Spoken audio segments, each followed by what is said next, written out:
crazy, but not below crazy.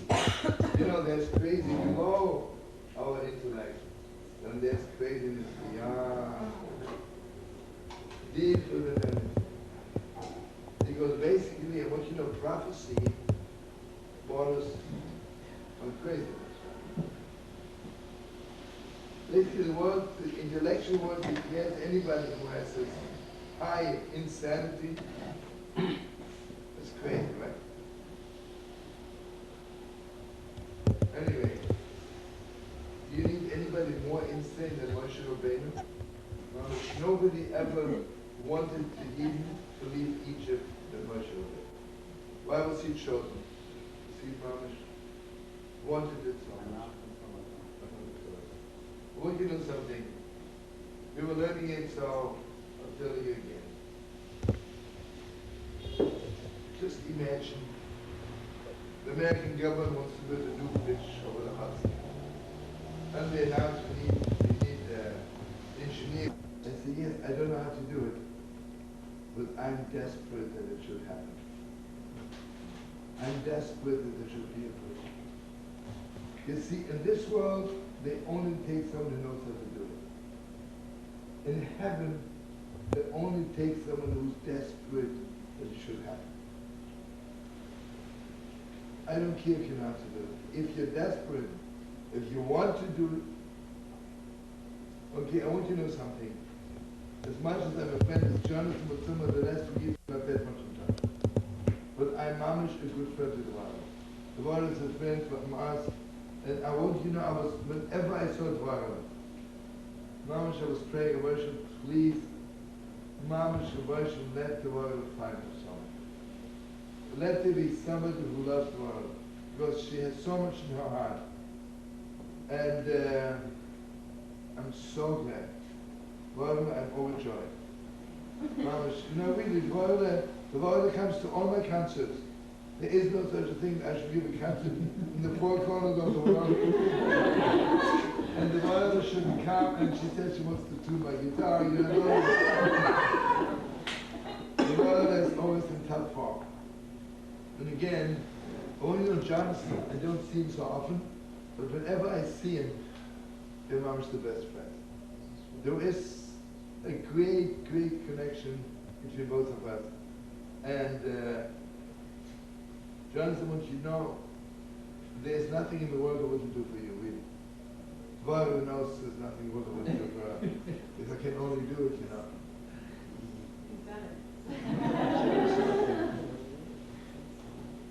Anyway, friends, what you know? I'll make it fast because it's late. And I want you to know something else. I know that from a festival it's for a while. Mamish, there was so much for Jonathan that his life should be set. And Mamish, you never know, Jonathan, who prayed you down to this world. I wouldn't be surprised if your mother's coming today, your mother's coming today. I have to share with you a fair story, because you know sometimes I make noise for young people, and their mother isn't there. Their mother brought them to the world.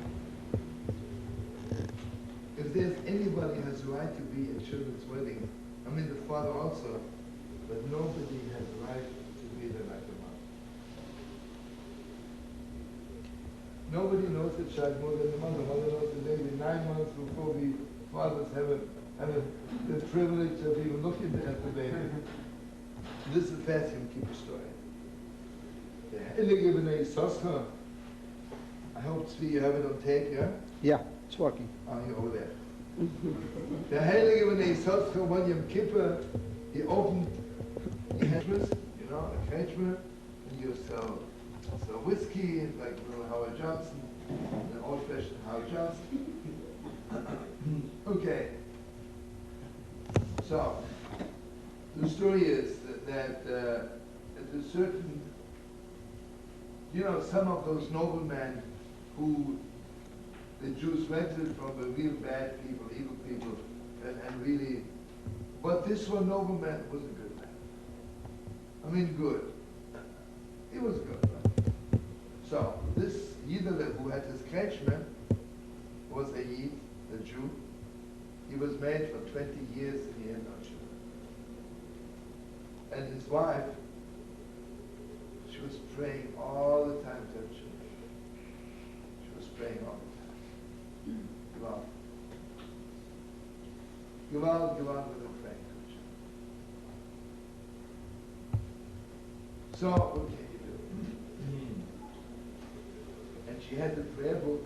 She had 2 candles for Shabbos, those candelabra. And between those 2 candles, she had this big, heavy golden sit. And the pages were always righteous and clear. She was praying so much. And here comes the sad. Finally, the greatest miracle happened. She had a baby. Wow, what the hell? Wow. Like a broken saw, right? In the meantime, they couldn't pay the rent. And sadly enough, in those days, if you cannot pay the rent, the nobleman can kill you, or at least he puts you in prison.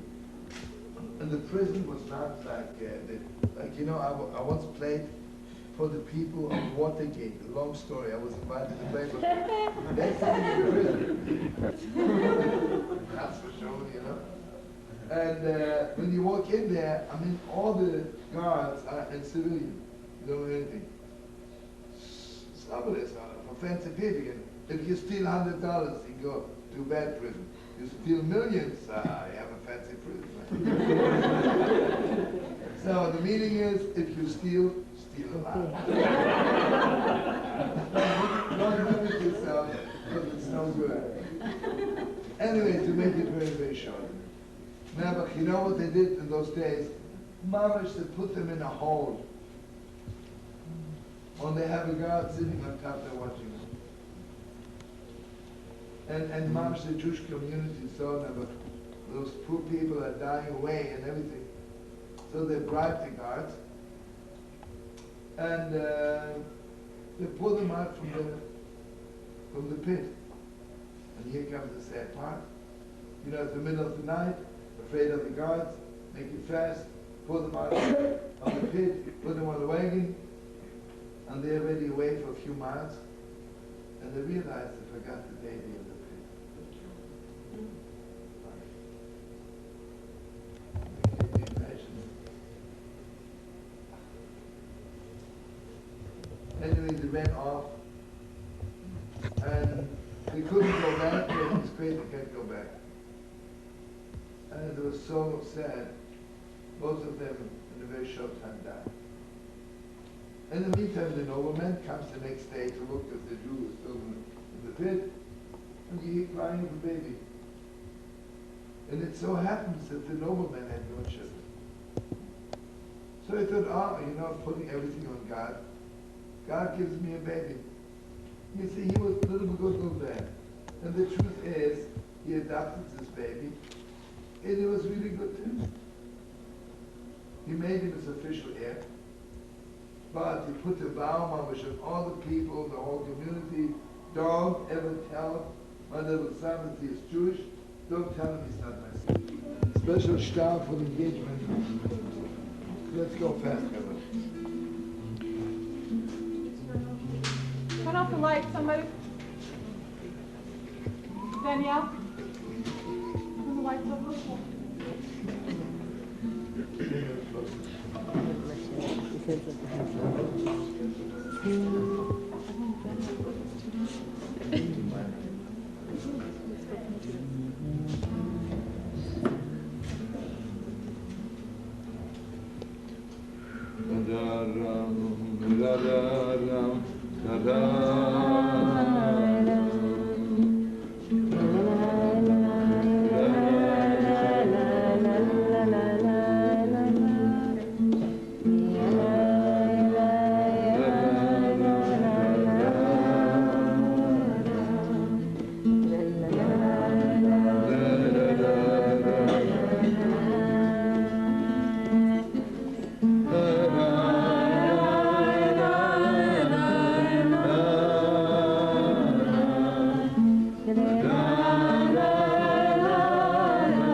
Guys,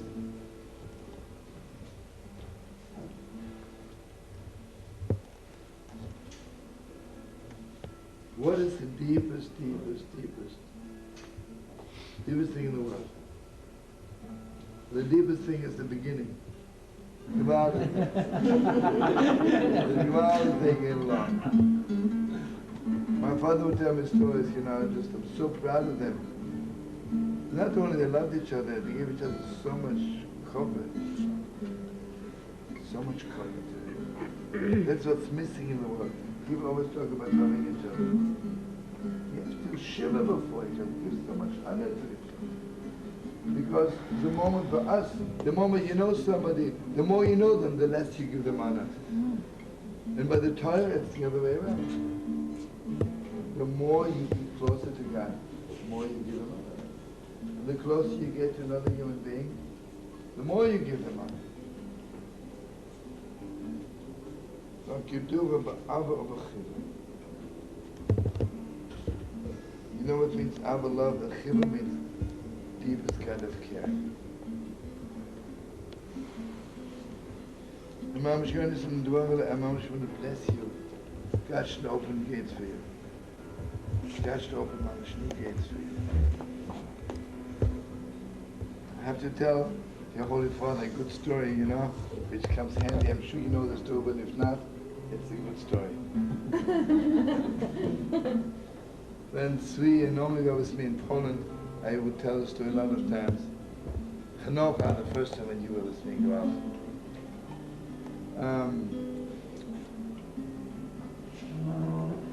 A father came to the Holy Bat Shem and he said, Mama, should never happen to anyone. My child is so sick. Rebbe, please pray for my child. The Holy Bat Shem went out and got 10 thieves. Mamash Kanovim. And they began saying Tillim, and the child got robbed. So then the Sidim says to Hashem, if you want to say Tillim for a baby, you have to bring 10 thieves. Can't you take 10 decent people? So he says, don't you understand? He says, the gates of heaven are closed. I needed thieves to break them open.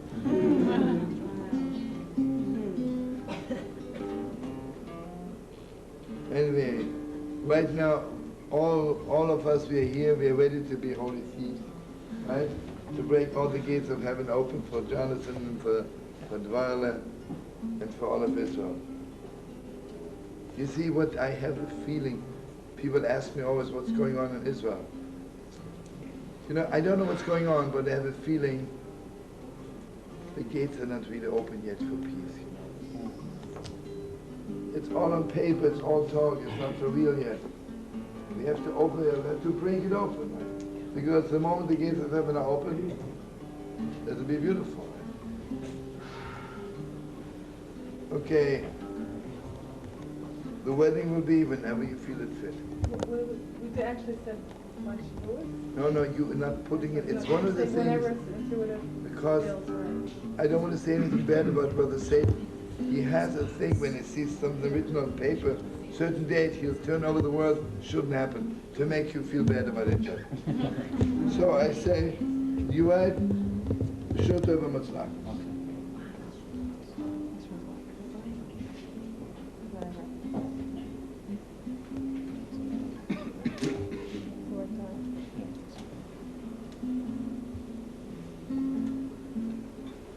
Okay, now we need Kabbalah's Kinyan.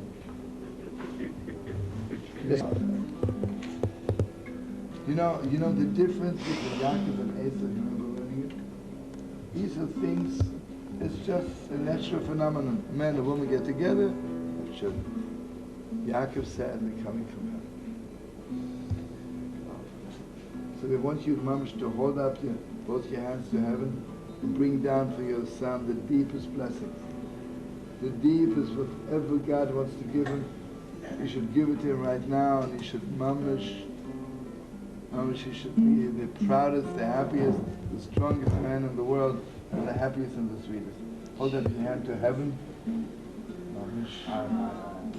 Mamash, Mazel Tov, Mazel Tov, Mazel Tov. Shtem nachas from your children. Okay. Everyone went us to open the door, right? also, I think you should know when you close the door, when you open the door. And Mamash take the handkerchief, you put the king in, and whatever God wants to give you, you should give it in such a way that you can keep it forever. You know, sometimes God gives it us at the moment when we don't have a suitcase. And I'm going to say, God can't wait till they get themselves a little suitcase for it, but the time is gone. A blessing you should always have in your wild suitcase with you, ready for God's blessings. And when it comes, you should just the Mama Shabbos, your Mama is so special. I'm so proud of you. Shabbos, you give all to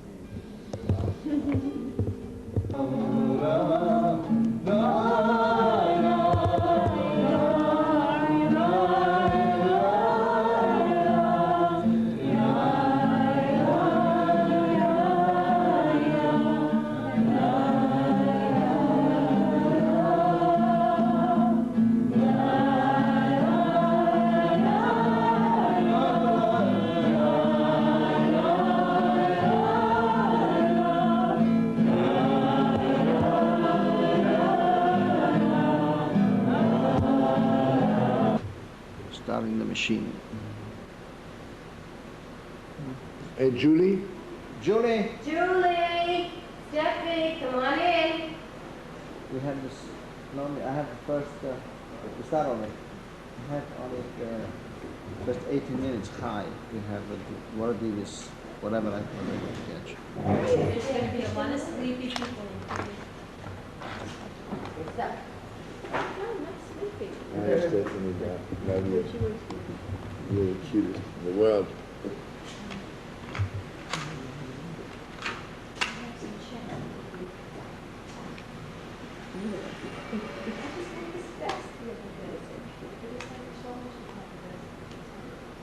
What's happening? Rabbi Shlomo wants to see what the best is. You're so cute. You are really, you don't know how cute. Actually looked? Yes. You don't know. You know, Mike Weber got me the 3 verses. You're unbelievable. Yeah, but he has to look. See? We can share it.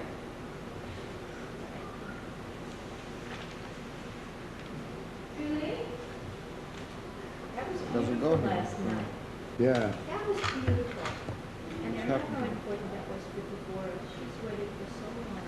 for that But moment. it's just, is it for real? I can't. We have the hope, right? Yeah. No, what happened? Oh, I see. I have it on the stub. I know him for all those years, you know, Jonathan. I don't know him at all, except that last year, I saw him in Central Park. I met him on that day last year, Jonathan. And then I saw him in Central Park, and I've never seen him again until last night. This is...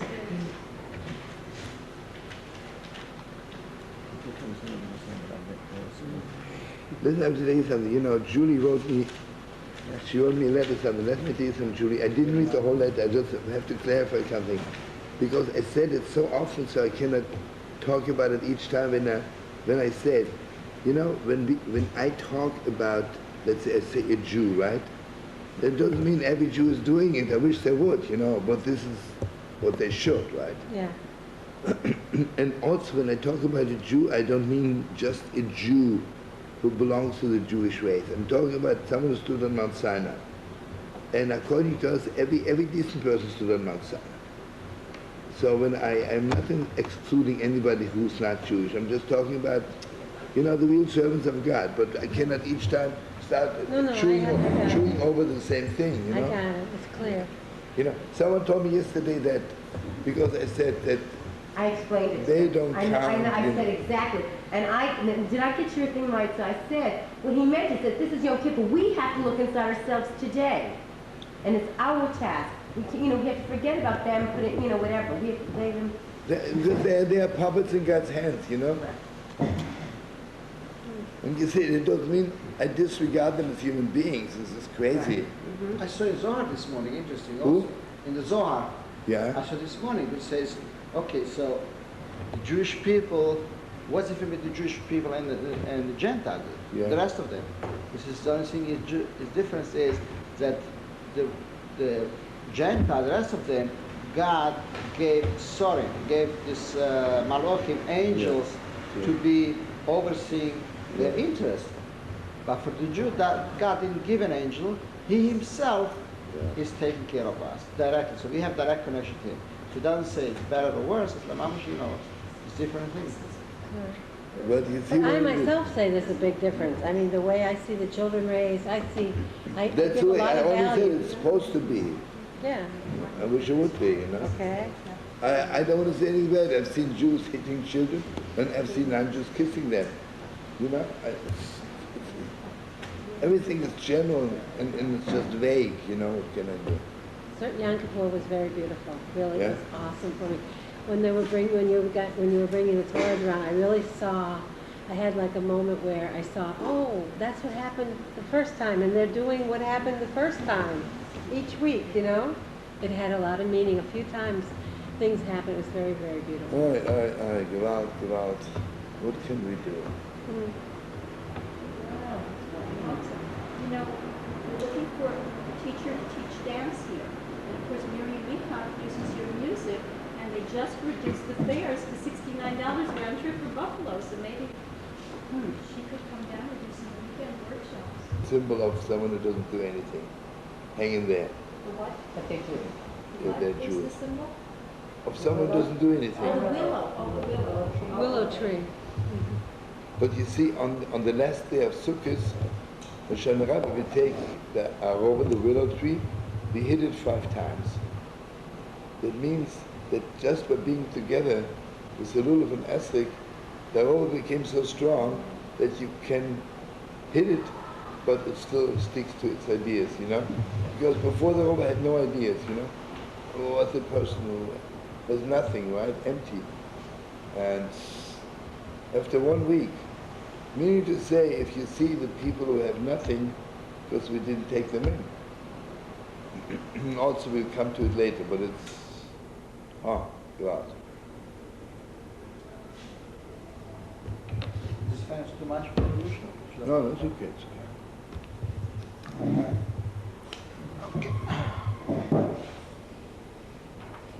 Okay, let's start from here. You locked upstairs? You Yeah, brought the key? right. It's very a big mitzvah to start fixing the sukkah right the next morning of Yom Kippur. And even if you cannot finish it, you should at least begin. I would say there are people who are making the walls of the sukkah before Yom Kippur, and once Yom Kippur to put on the schach. You know the schach? How do you say schach in English? The cover? Yeah, the leaves you put on the walls. Yeah. No, not on the walls. on top, On on the the roof. roof area. Oh. The cover. Okay, I don't want to mix it up, but this is what it says. You know, basically, what we are putting on the roof as our roof are the things you basically step on. The things who are unimportant, right? Anything which is important is not kosher.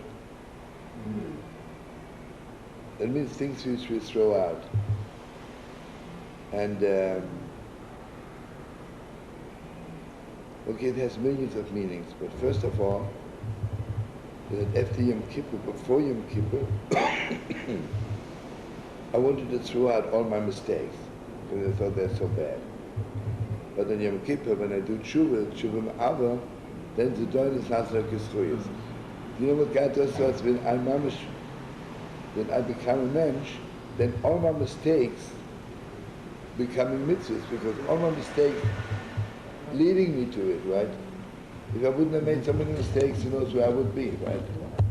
So they were not mistakes. So I'm taking all my mistakes, all my sins, and I put them on top. And also something very special. You see, before Yom Kippur, I had this crazy idea that I'm good and this is bad and the whole geschäft. On Yom Kippur, when I stand before God and I realize how bad I am, not bad, but how stupid I am, right? I said, I realize you never know, right? You never know who's the best, right? So then I take all the people who I was stepping on, all the people I thought are not worth anything. I realized, well, who knows?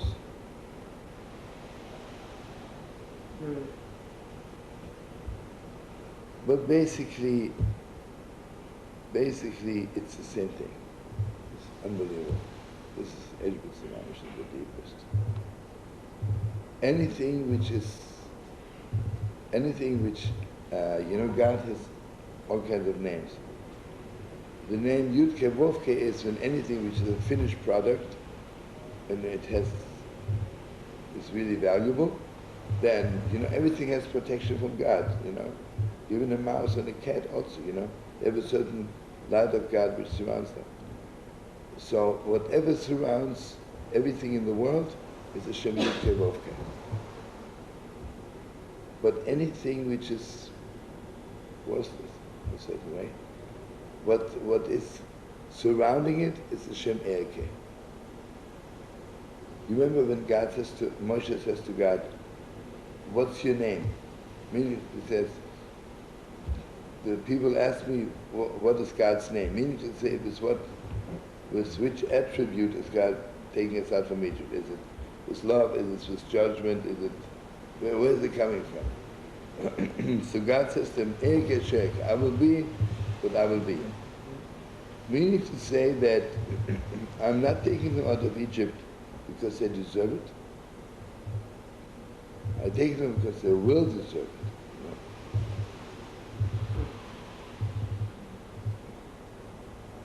God says to Moshe, when you come out from here, you'll come to Mount Sinai and you'll serve God. And sad enough, anything which is finished has already God's name, Yudke Vovke. But anything that is not finished, which is still in the process, has a Shem Erke. It will be. And all year long, I'm thinking that the Shem Yudke Vovke. I always think that the finished products are the real things. And I realize nothing is finished yet, right?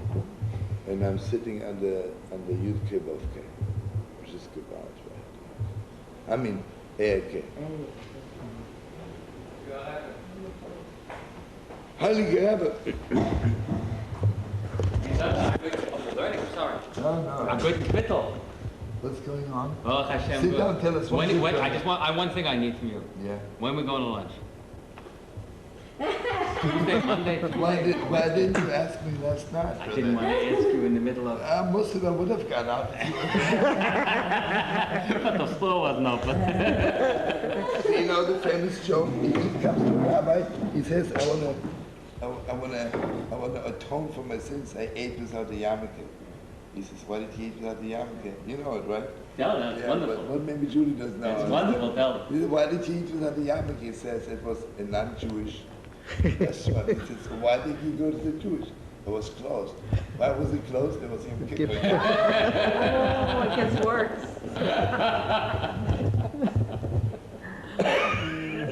How are you feeling, all right? How's your schedule this week? Tuesday, Mama, do you want some coffee? I'll go around the corner and get some coffee for you. No, not Something coffee, hot. drink ready. Okay. Anything hot is good. Okay, right to you. Tea? Cheers, that's good. What time Me and the Holy Rabbi. should I better repent before. Amen, brother. You want tea? Amen. You want something? I'll go, I don't mind. I think there's hot water upstairs, no? I tell you, our families go back a long time, but I'll tell you a story you'll appreciate. The first time I met him as a semi-adult, I was a graduate student at Harvard, and Rabbi Shlomo came up to do a concert in Tufts. It must have been, I was a student, about 1972, whatever. Yeah. So he came with the concert, and after the learning, after the concert, I didn't go to the concert, after the concert came back, my apartment in Cambridge was around, not too far from Tufts, Somerville. Yeah. Remember Jonathan Shipman? Do you understand? He's my first cousin. So he was, he's one of my, we had an apartment, a kosher apartment, we called it. So, you can do whatever you want in your bedroom, but the kitchen had to remain kosher. There were 4 different, so I remember Rabbi Shlomo came back with his chevra to do a learning in the apartment downstairs. It was a 2-story house, so I was learning. So I had just come from yeshiva, so I was dressed like You know, even at 9 o'clock at night. I progressed from that subsequently, but then I was still a little bit of a straight man. So I was dressed in a dark shirt and white. Shlomo takes one look at me, I'll never forget. I love the line. Ah, you're the straight man here. And look, today. Oh, that's not fair. That's not fair. I remember there was someone else there who you invited to do somebody who was a Gentile, but very powerful spirituality. Yeah. There was a singer who was on that. Yeah. I can't remember now exactly. He said you invited to say a few words, and I was very touched by him. I can't remember that. Yeah. And he said, all right, Tuesday, what time is good for you? Whenever it's good for you, I'll just come by. I think you have trusted. Amen. But you might be finding here, lying on the floor, repenting. Yeah. But then you have to. I came back and told everybody, we're like schleppers when we go down there, we get out on the knees, and for a second I told him, I came back and said, Holy Shlomo goes down for the count. First of all, he goes prostrate, and he doesn't jump for 1 second, he takes his time. I actually told them all. Yeah. Huh? Did you count to 10? He wasn't out, that's when you get in. Not out. Did I tell you, we had a Yeke here in Shul, the German Jew, he was so cute, you know. Okay, so Bernard? No, I don't want to mention names. Okay. Oh. So, most probably, he gave his suit to a cleaner before a shot. So now, Rosh Hashanah, you have to lie down. I could see Moshe looking at his pants. And I think this is really heartbreaking. I was with the rabbi. I'm sorry. No. So he brought with him New York Times from the whole year, and you spread it out all over the whole show. And then he put 2 chairs on both sides, and he goes down very slowly, and the whole time looking around if everybody gives attention there. And then he goes down, and then he comes up, and the first look at his pants again. The print didn't come off. I mean, it's so cute. On one hand, he's falling down before God, and never always thinking about his pants. Being careful. No, that's not fair. I have to defend the Yankees. What? I have to defend the Yankees. Not every Yankee. After he fell down, and after he talked to the Lord, and he was on his way back up, the first thing he looked at was his foot. No, I'm not knocking it. I'm sure it's holy, but still, you know, like, The preoccupation. you know what is heartbreaking that he still thinks about his pants, you know, God and the pants, you know, alternating. You just can't switch focus and focus intensely. You know, my avoda, one of my main avodas on Yom Kippur, for at least the last, 5 years, is making sure that Shlomo comes back up after he's done. Don't, you're wrong. You want him to come back down after he's up, and you should leave him up there.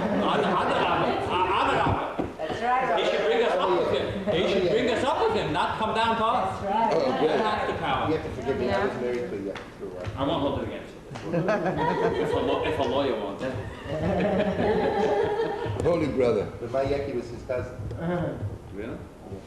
The questions I've never had answered, this is the truth, I've never got a straight answer, not from Shlomo, not from my wife, who was very close to him, but, you know, family-wise, is Shlomo, was Shlomo a Yankee? Was Shlomo born a Yankee? You were born in, where were you born in? In Berlin? But my father was already unyeked himself I remember his father. Polish people gave him it. Where's Carlebach, the city Carlebach? in Bavaria, Doesn't count? near Nuremberg, yeah. Near Nuremberg, that doesn't count as Germany. No, it's That's hotly in Poland after we drew the maps. Yeah, but I You know know what he's there were saying, I two- know what he's saying. there were two brothers. His family weren't Yekkes.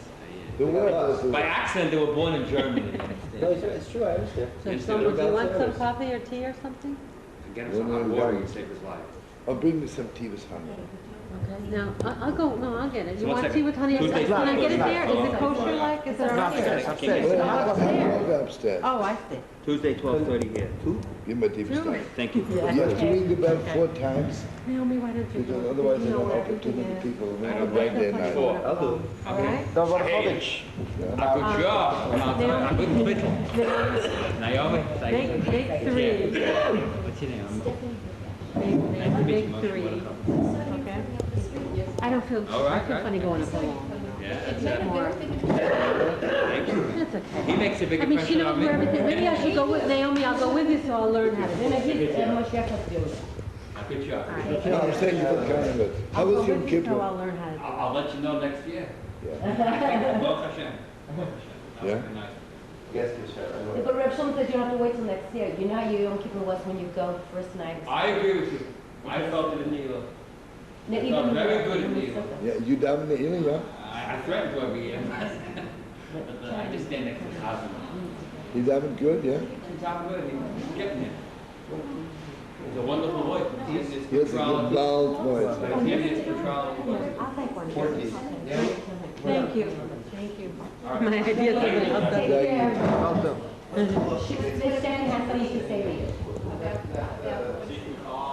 Nihila. Nehila was, you know, you prepared me for it by what you said in the learning. And I tell you that the sound of people saying tomorrow, I couldn't believe what that did to me. I mean, maybe my own. I think it was awesome, yeah. And it was so different than other years here. It was so- It was I'm more telling you, subdued. Roxanne. Usually there's So the jumping and you different. sing, It was so different. It was a different feeling. It was much more Concentrated. with reverence. It was real, it was more real. But I was so touched by Really, that. But I was really so so. prepared because I'd come to the learning too, so that I was fine-tuned to hear the sound when it It was came. more for real, more clear, more, don't you think? Well, no, it was just, there was just more reverence within the room I was here. Maybe that's. We did not for- announce There yesterday was the more- yeshiva. There was more Yeah. personality. We did not announce yesterday the Yes, yeshiva. you did, yeah. In years, That's why I think some people might have. They would have come this morning. It's all right, they're going to get the It's tape. great It's no learning, big- Shlomo. I love it. Continue. It's great. Yeah, they're getting the tape anyhow. my experience has been that it's been more like personality. And this time it was just more gentle, more, But it was a whole group. It was a Yeah. congregation. You know, Shlomo, that he got $1 million, Rabbi Mut, the You know shul. what? yeah. They got $1 million. Simultaneity. The shul. Our shul? Not our, Rabbi Mordechowitz. 3 months ago. From whom? From a guy, a rich guy who died, so his wife gave probably left $1 million for the shul. Why couldn't she live on and give us a little? So maybe at your lunch. And a Sefer Torah from silver, a silver Sefer Torah she gave to the shul. I'm telling you, we have to really, like Rabbi Forhandler was also was Didn't you go to all the saying people about, in real he had estate an old and ask them for a man, donation? he had in the shul was an old man, you know, who died. He left $1 million. He said, for whom, you know? You know, it's like there's some people who really, you know, who takes it, the state takes it. Where does it Why go? don't you have a mailing to all the people who own real estate in this area? They might write down and give something. I want to buy the next building, If you're Shlomo. famous with your The concert. hotel. Yeah, We have to buy the hotel to expand the shul and to make yeshiva. And, That's a good and idea. people could stay there. Yeah. Mom should have a And I hotel. want a front room with a window. Yeah, she did. Why not? But it's a part, it's a hotel. Mom should be a Do you know, center. do you know what Carlebach the center. crazy thing is? We Yeah. need $5 That million. the owner of the shul, the owner of the wanted to buy the shul. Yeah. He wanted to buy the shul. He wanted to fix up the shul with his money and make me a Gewalt apartment next door.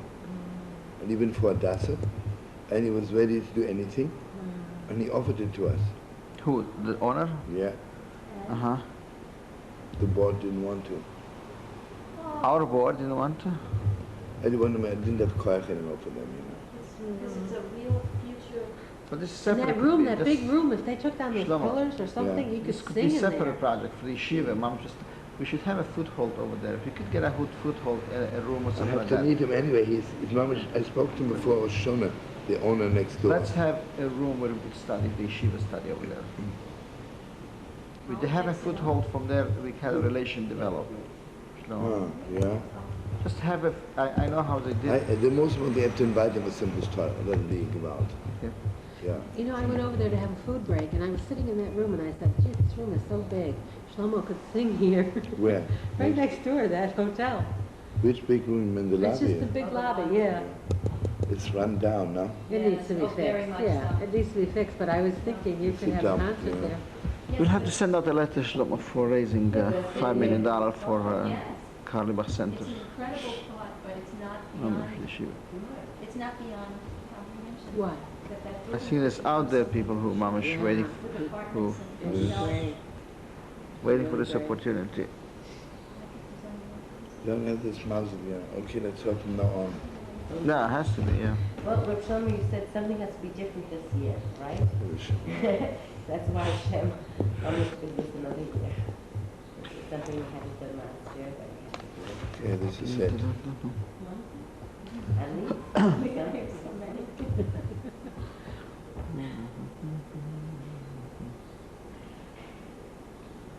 Wow, the shoots. Hundreds of students. Okay. This is everybody's talking about it. That when you build the sukkah, you don't make a bracha, shachiona. Because you rely on the shachiona you make when you sit in the sukkah.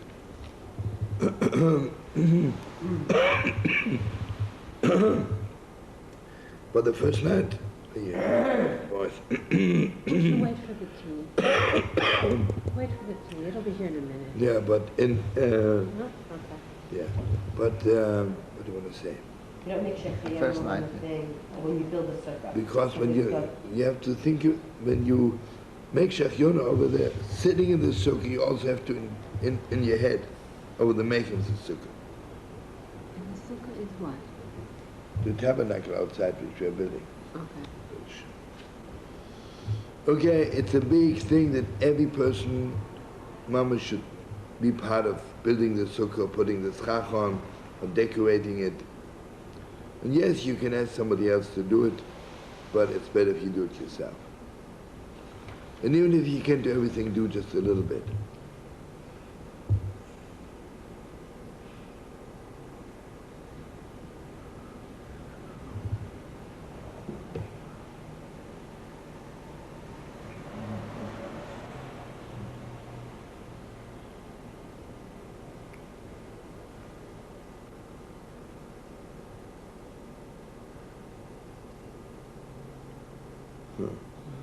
Okay, all the rabbis, all the big rabbis, even when they couldn't put on the schach on the whole sukkah, but they were always asking, leave a little space for me where I put the schach. Okay, everybody knows the sukkah has to be under the open sky. That means the sukkah cannot be under a roof of another house, or it also cannot be under a tree.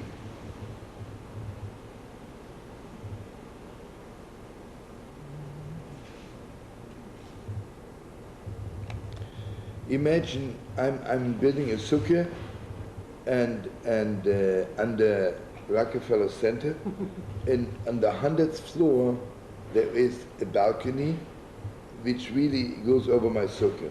So I say that's too far away. Doesn't matter. It has to be a straight line from the sukkah up to the sky.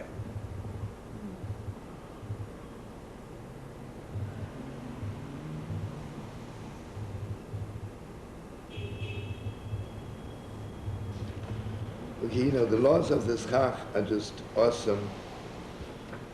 But since we have the sukkah, also, you know, this is just a beautiful story, a little bit on the delicate side.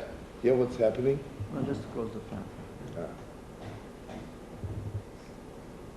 You know, the space where you make the sukkah, No, no me.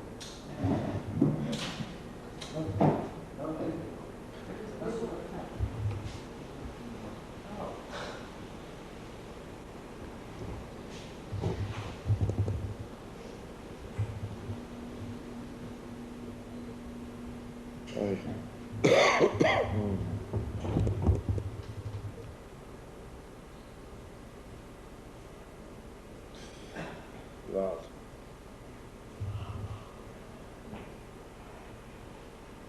That was It's that. The straight line. Ah, yeah. That,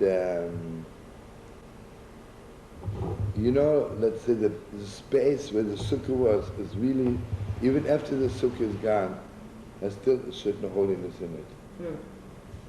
And there's a famous story that this big Rebbe comes to the city and he wants to go to have this outhouse, and he can't do it. So he thinks maybe I have some stomach trouble. He goes again. Starts asking him, where did you put this outhouse? What was it before? He says, it was a sukkah before, and we made an outhouse out of it. I took it from this guy. Yay, Moshe. Moshe Rabbi. I learned from Rabbi. Oh, yeah, Rabbi. It's so nice. Oh, yeah. Children. Moshe, you look like a waiter. You look like a rabbi. You do? Good waiter. Did you find the cake on the table there, or you took from the frigidaire, whatever it is? Both. Good. Yida, listen to this. This is, wait. This is Bengal spice. This is red zinger. Which would you like? I don't care. Each one. Bengal spice. I I take a Bengal spice. am sitting on the plane, Bengal spice? coming back from Etzischa, and there's the group from UJA mission, and it was a whole big thing. And we started talking to them, and there was a very cute girl. I mean, she's maybe 22, 23, and she says to me that her father is the baker for the yeshiva in Deal. Okay, a little bit. She said, I tell my father to send you honey cake for Yom Kippur. And I thought she forgot. Her mama sent me a big package. Yeah. The taste of that cake. Not one cake, he sent 15 cakes. All the cakes yesterday. 15, really? Do you want some of this? Yeah, she has to. You want some of this, Svi? Naomi, is it okay? We have to call him up. Oh, that's so sweet. Got invited too. He says, thank you for being so good to my daughter on the plane. Oh. All I spoke to was maybe 2 minutes. She was with the whole chavah. Invited them for Shabbos. That is sweet. You want some honey? Very No? sweet. Okay. This is for tea bags. You never know who takes you serious. I know. See, Rabbi Shlomo, you don't. You just don't know. And that's why you never... Mamish gewalt, ja.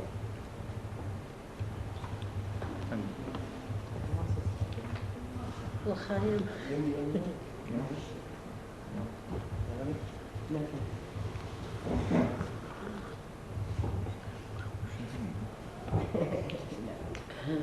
Honey? Not honey?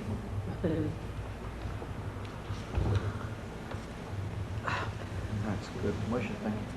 Well, Yeah, thank you. Okay, imagine I decide I want to make my sukkah in July because I don't have time for sukkahs. How does it sound to you? A little early, no? If you make the sukkah more than 30 days before sukkahs, it's not kosher. How many days? 30 days.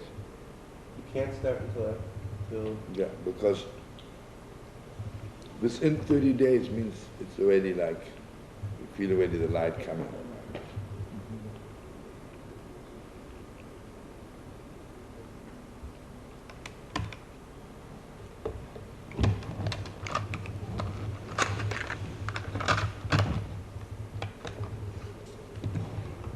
Okay, a lot of people have beds in the sukkah, they sleep.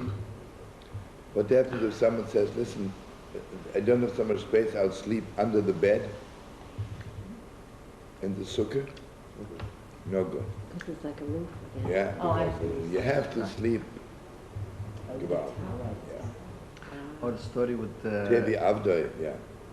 remember the story with Rabbi Zishu and this They have Rabbi Yehuda, yeah. Tell them the story.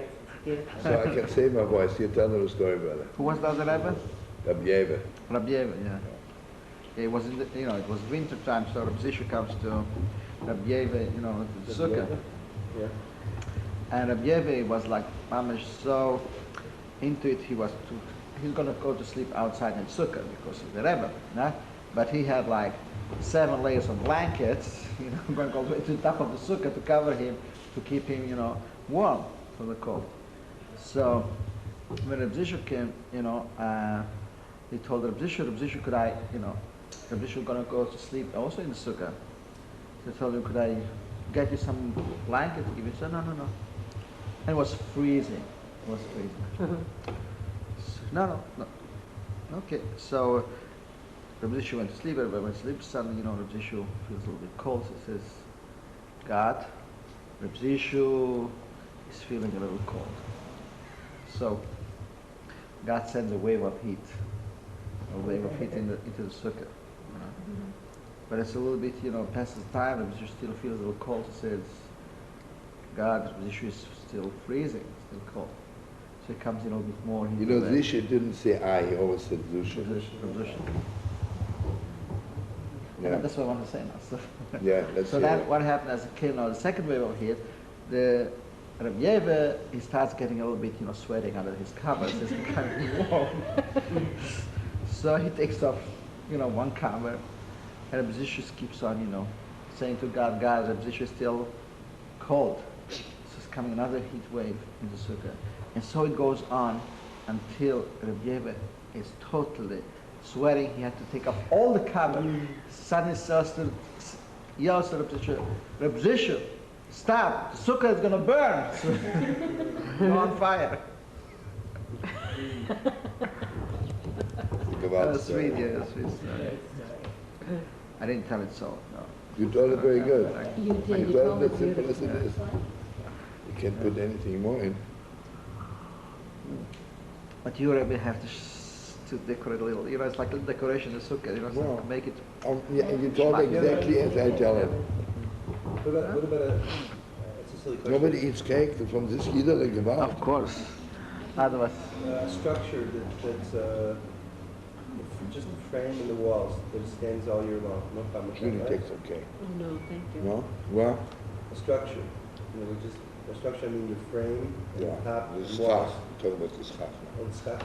Only a schach. Oh, all right, I'll have Okay. Structure only about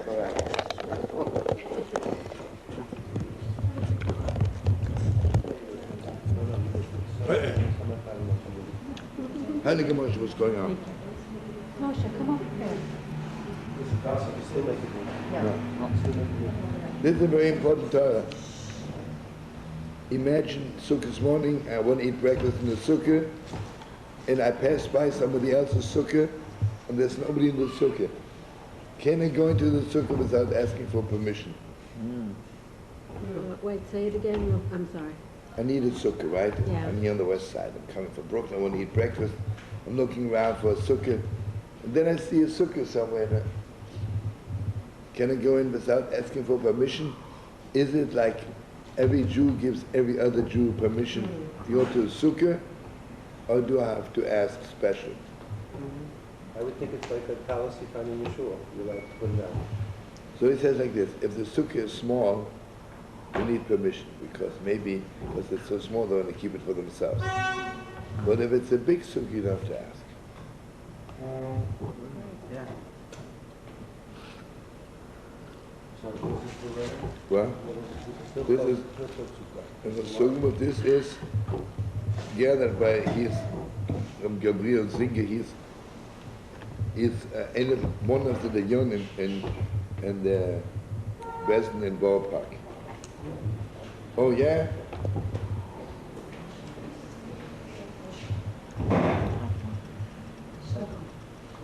What happened?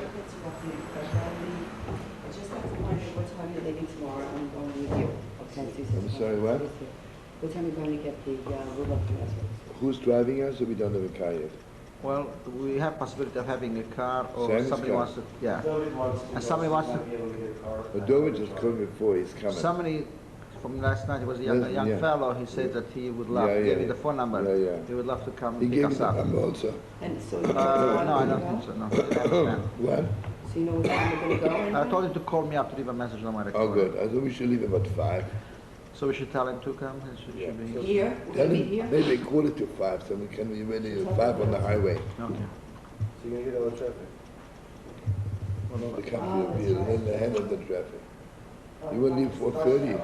You gotta leave before, you gotta leave before It's the 4. same thing, it's approximately the same thing, either. It's gotta be 6. But we're also going shopping for clothes for Shlomo. Yeah? So we have to get there in time for, Danny's going for some pants. I hope he's buying the used pants. Used by the tailor. Heilige Moshe, what's going on? Sorry I'm so late. Ah, feeling Take some guilty, that's holy- good, so we should start, always start, we should Yeah, start. take some holy cake. What time did they start? Start on time. 10:30. It's New Year. Very New Year. Naomi, did you give them my Yes. Also, I have When's the wedding? It's nice in the shul, we can stay here for a couple of weeks. Oh, the brother's wedding. Let's first get over the engagement.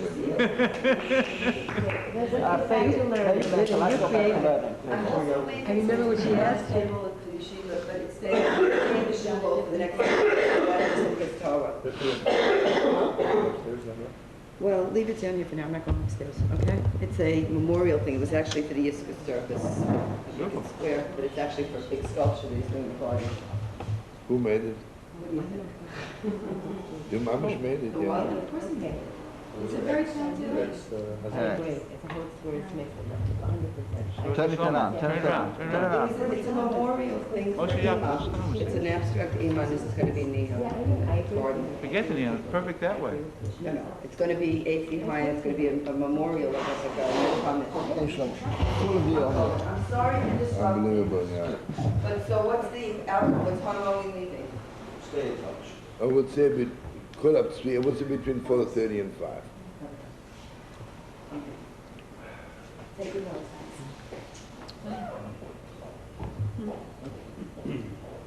Okay, just something very important.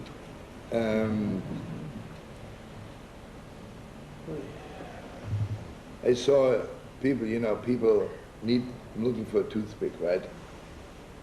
They don't have a toothpick, so they take a little, like, from the schach. No. You can't, because the schach, anything which is in the sukkah, you're not permitted to use it for your private. Because the Gemara says it is mamish, it's holy as everything in the holy temple. Because the sukkah is mamish like the Beis Hamikdash. We learned it last year in the Gemara. Remember that we can't use any of the pieces of any other purpose. Yeah. When did you learn it? Last year we learned it in the Gemara. I'm trying to think, was it Harias? Oh, you were learning it? Shlichus. It was Shlichus No, or Harias? Harias. Harias and Harias. Believe Yeah, it? yeah. Oh, yeah, I you're remember right, that. you were learning it. No, I Shlomo, just can I ask realized a I very- have a backyard and I could do this. I could make a sukkah. Yeah, Can I ask a very mundane question? yeah. What is the going price to buy like a small prefab sukkah? Do you have any idea? A little sukkah. Let's look at that. I know. How much? Minimum is about $200 to $300, minimum. Yeah. You go from there. You have a balcony? Straight up? Nothing above, no trees? Just two stars? I'll check it out, please, I'll give you a final hello. Nachman has a big backyard too. Next Yeah. year he wants us to come to him. And in Muncie, you mean? He's Yeah, gonna have awesome. one this year. Yeah, but he's just gonna make like a small one. Nothing's moved to... Move it Tomorrow. Let me ask you, he is mamish, Muncie, he'll be in Muncie ready for sukkahs. Yeah. Yeah, he'll be there tomorrow. Michael? If you measure... What time's this apartment? I thought the Eccles. It's empty. And then he gives, this department here gives up completely. This one But right the other here. one he keeps. Yeah, look When around is the the 1st of His October? office, because his office. Yeah, when is the 1st of October? What? When is the 1st of October? 1st of October? Next week. Wednesday. What? No, this What is it, this Wednesday. week? This Wednesday. Yeah? This week. Wednesday and Thursday. You're gonna be in Lakewood next Monday, right? Yeah, Now, you're coming? Wednesday and Thursday. You're coming, Sri? Mr. Show. You're coming, Julie? Uh, Moshe Roscoe. Is it in the evening? Yeah. Yeah. How could you not? Happily not. Moshe, you're coming, I'll yeah? be there for the first day of Sunday. Will You you gonna be the arrange first something? by Moshe, We'll yeah? meet here and go? So, you gotta give me a bracha that between now I'm going to be first day sukkah in Yerushalayim. I don't know how to do it. Yeah, Mamish. I can't do it. It's just this thing with my kids. It's driving me up. But I gotta be with my kids. That's it. Okay, Chavra, let's get, Chavra, let's focus in now on learning and leave the private things after learning. This is heavy stuff. Your mamish not permitted to use the sukkah for your personal gain. Okay, imagine what? You can't do business in the sukkah?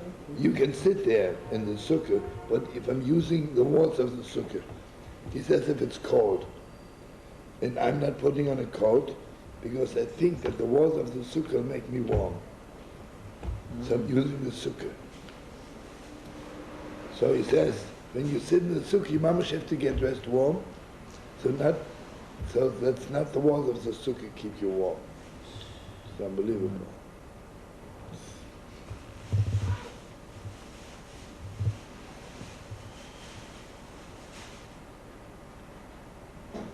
Can't understand. Doesn't make sense to me.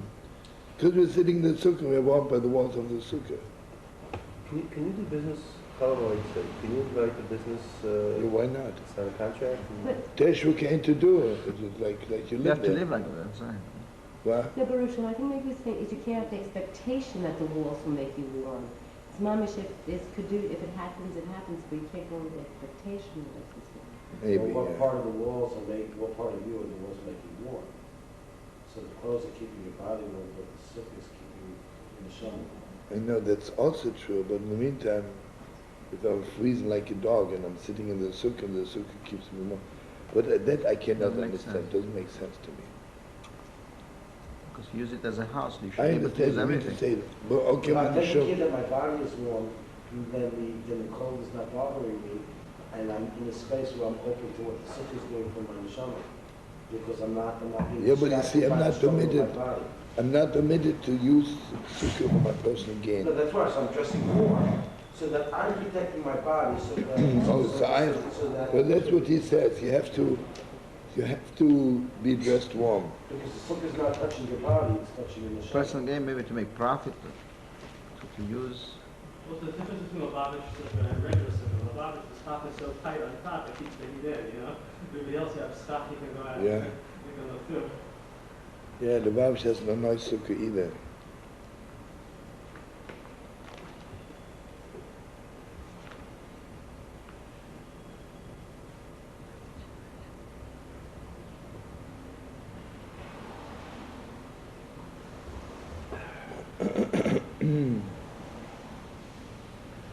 Oh, it goes without saying, are you permitted to hang up a shirt on the schach to dry? Make a little laundry? Okay, the sukkah is holy until even Simos Torah. Okay, it says after Yom Tov, I don't know how to do this because we have always trouble. You're not permitted to throw the schach in the garbage barrel.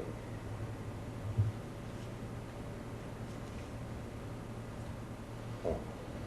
But it says if you live in a city like New York, well, what should you do with the schach? He says, then you should put the schach in a nylon bag, and even if the garbage man picks it up, it doesn't. It's not a bush. It's mamish at least. It's in a nylon bag.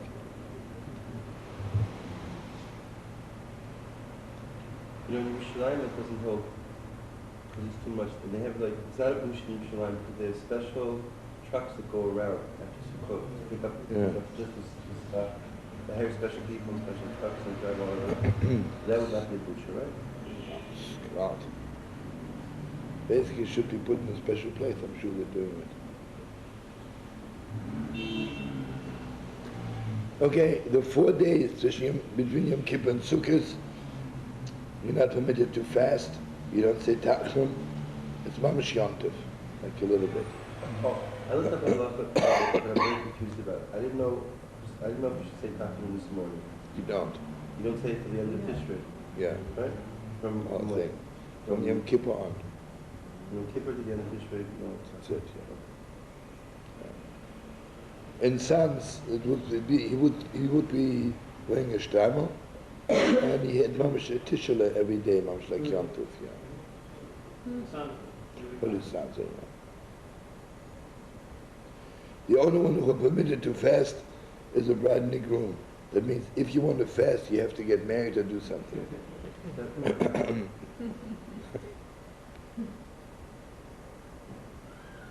He says, not only you are permitted to get married, he says it's a good time to get married. Cholamoid is good time?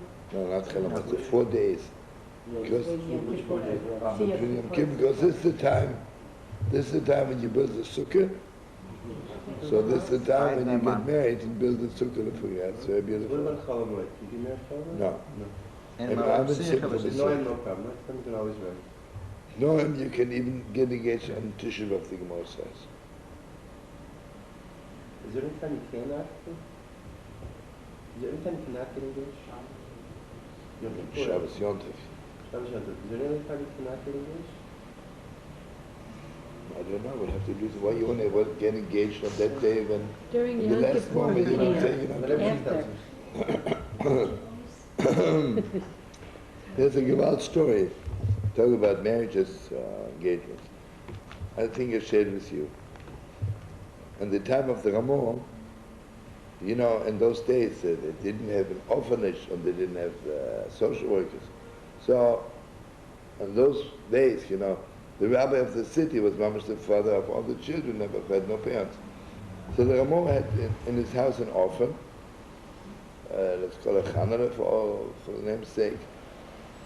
And obviously it was a special girl, so he got her engaged to another orphan boy.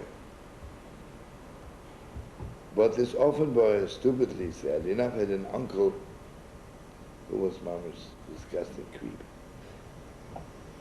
So the uncle never took care of this little boy, but now it comes to, you know, nothing and money, suddenly he was on top. So he says he will not let his nephew marry this orphan girl unless, in those days was a lot of money, 1,000 gold ruble, whatever it's called, you know, it was a lot of money. The Heiliger Moses will get it together. And, you know, in Europe in those years, 17th, 16th century, there were, always weddings would be on Friday afternoon before Shabbos. What? They would get married Friday afternoon. Some big countries still would mamash get married Friday afternoon.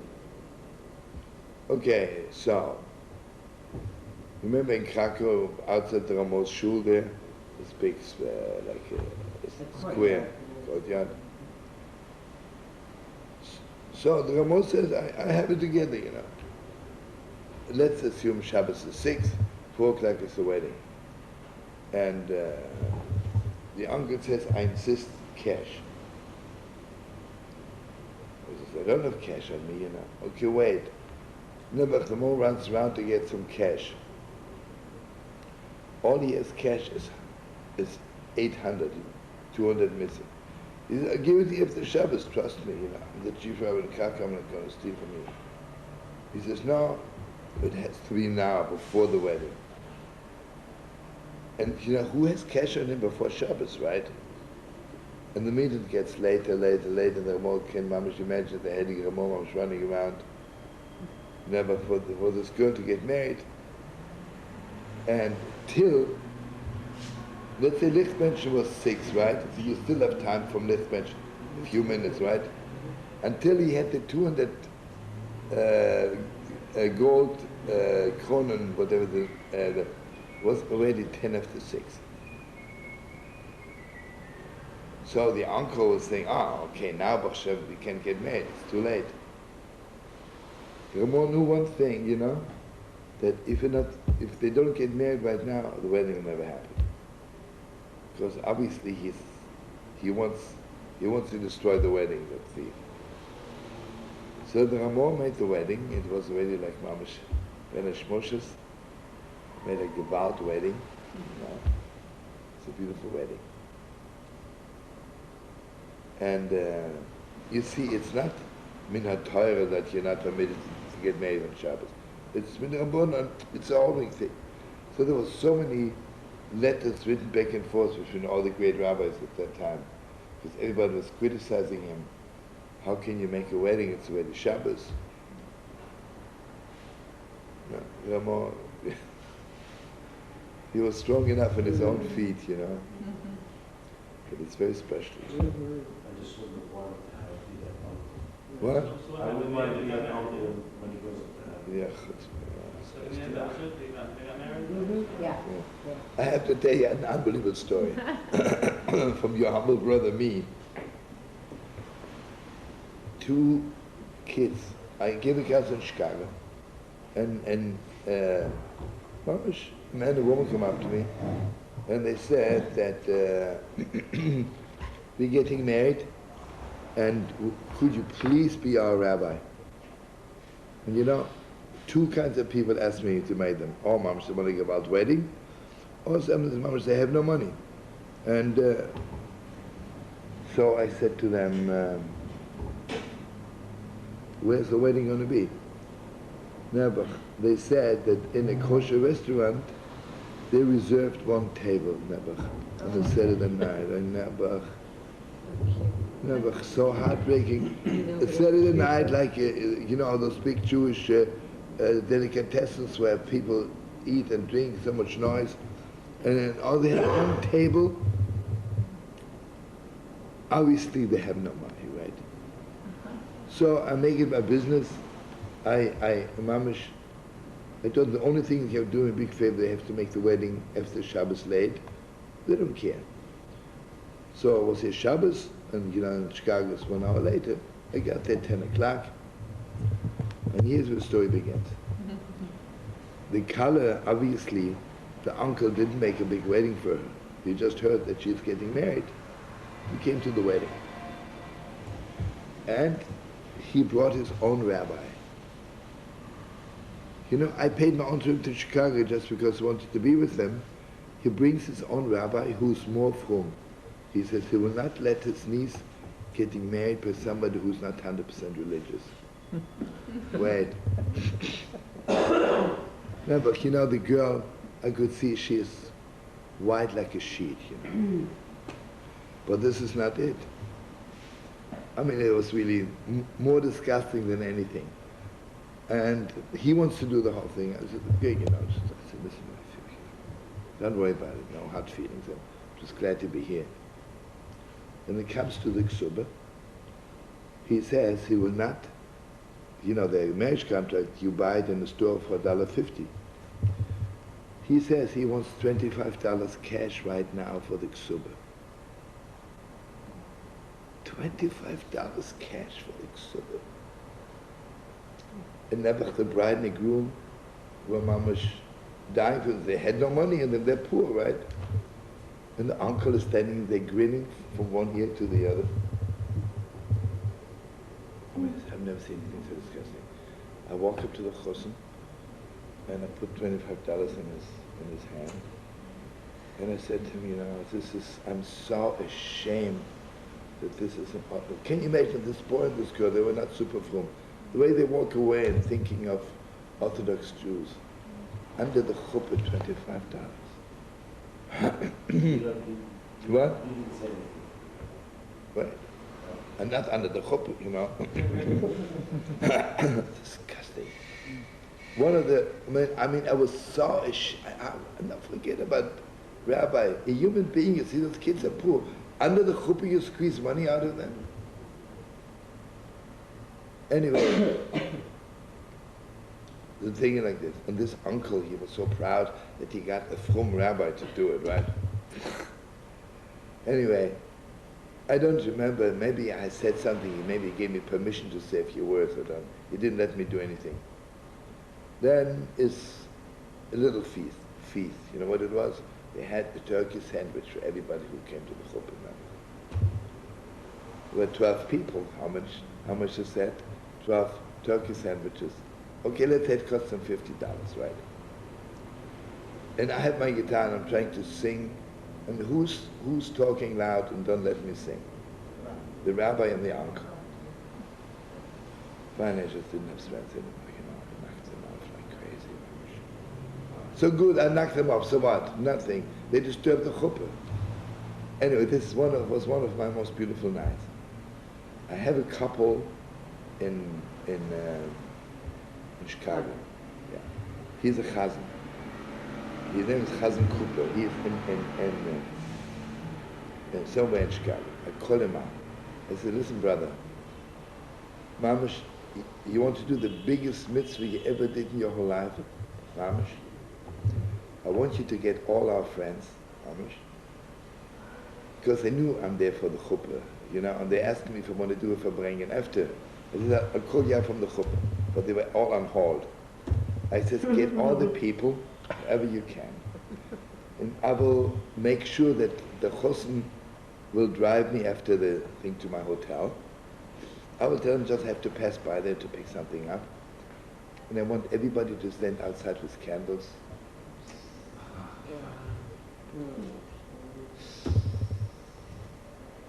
You cannot imagine what a mitzvah this was. What a verbringen we had, you know. Awesome.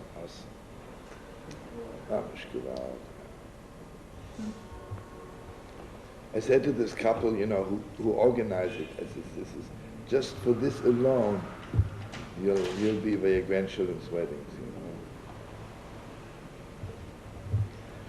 Why did we come to it? Oh. Because Moshe asked about getting married. Is there any time that you can't get married?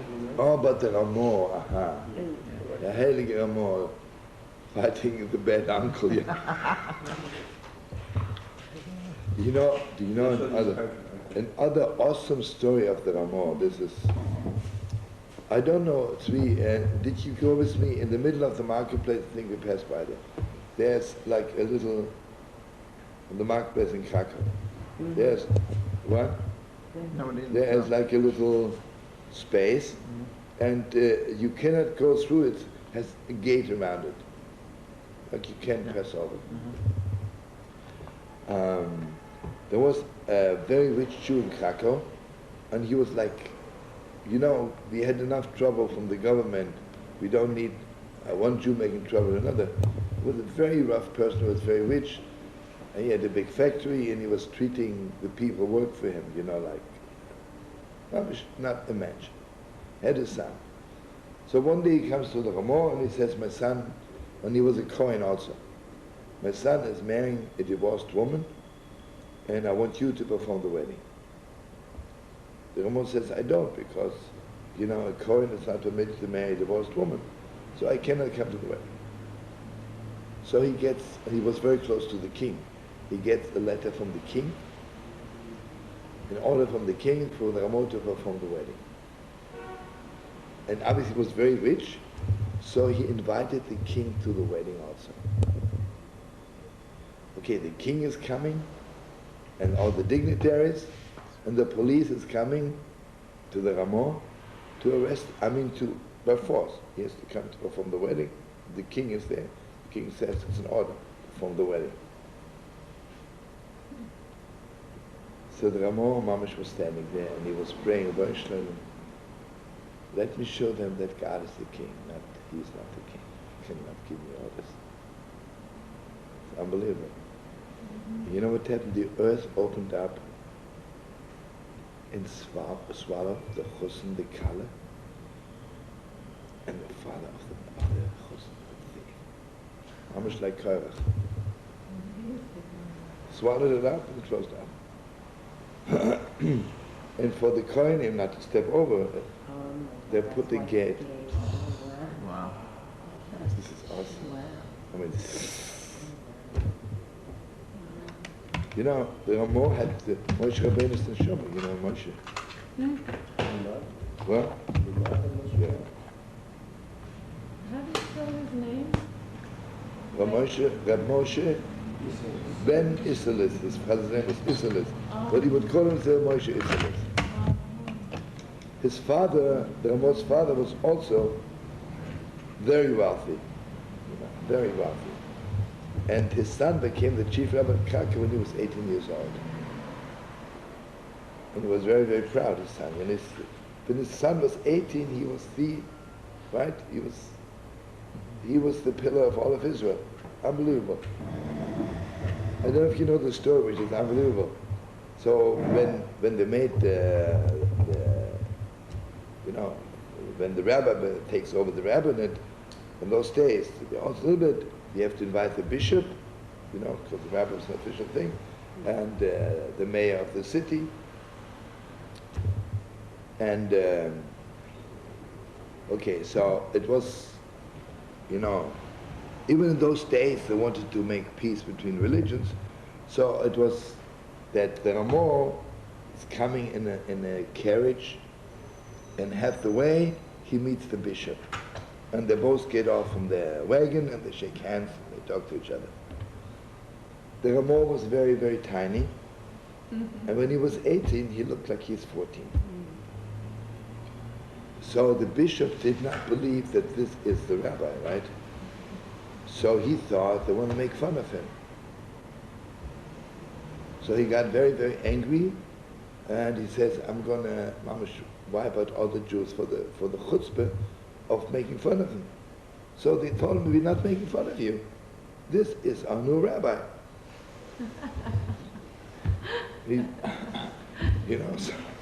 So they said, so he said, okay, I'll invite all the intellectuals, the great philosophers and scientists from Krakow, and they will ask him questions.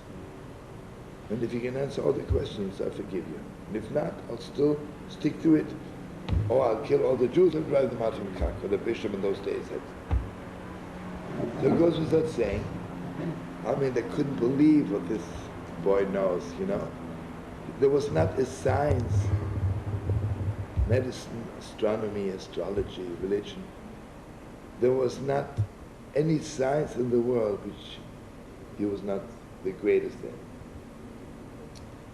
Nevertheless, the bishop was still angry at him. Some people can't forgive it. Maybe he was jealous. His boy is 18 and is the greatest, and what does the bishop know, right? So the Ramor opened the yeshiva, like Heilige Tzvi, opened a Gewalt yeshiva. So the bishop somehow managed that he told the mayor of the city that what they are teaching there is bad stuff. He was teaching Chosh Mishpat, Mamish lost. The Ramor was writing Chosh Mishpat, so he was learning with the Talmidim. So they had to leave the city. So he said they can only teach outside the city. So what did they do? All the holy hippies who wanted to learn with the Ramor, they went outside the city and they were sitting on the grass. What should they do, right? And one day a nobleman passed by, a non-Jewish nobleman, but a high neshama.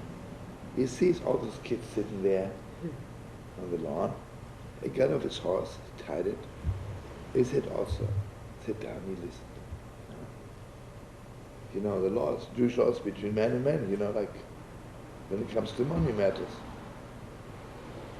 Thought this is Gewalt. These are mamish good laws, So he introduced himself to the Ramor, and he says, what's going on? Why don't you have a school somewhere? He says, because the mayor of Krakow threw me out because of the bishop, and we have no space to go. So the nobleman gave the Ramor his palace. Unbelievable. And for many, many years, the Ramor's yeshiva was in that palace. Yeah. Unbelievable. Was the Ramah higher level than the Mara? What? Was the Ramah so higher level than the Mara? How to know? On one hand, yes, because Mamish all of Israel is paskening like him. You have to be like Moshe Rabbeinu, the Shema of all of Israel.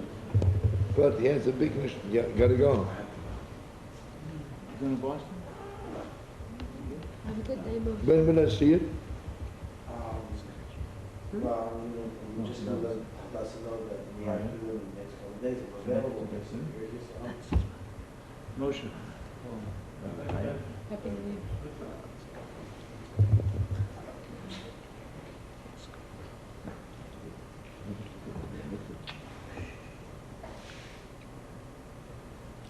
Or he says you should not get married on Erev Yom Tov. Goes without saying. But if you have to, you should do it before 12.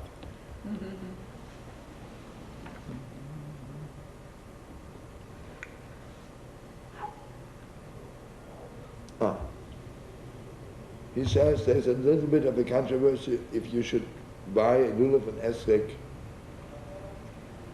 before Yom Kippur, so you have already the mitzvah, one extra point in heaven for buying lulav and esrek. But then basically the general, all the rabbis most agree you should buy it after Yom Kippur. I'll give you one gewalt reason.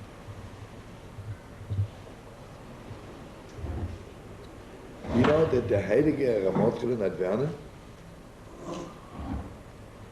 he would go before Yom Kippur buy an esrek. But he would buy the most ugly, gefährlich looking esrek. Yeah? And then on Yom Kippur, he would have it under his talis. Wow. You remember? And then after it was mamish completely washed, it was mamish perfect.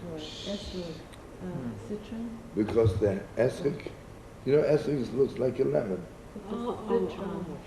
Were you here last year? You weren't here last year. I just didn't learn the words. Yeah. I saw that you look at all corners with the lemon. Just gewalt, right? And you have the It's the green. shape of a heart. And the whole thing is to buy an esrek which has no blemish. Some people, I don't want to say anything bad. I said yesterday that cheap, right? They save $10 and they have an esrek.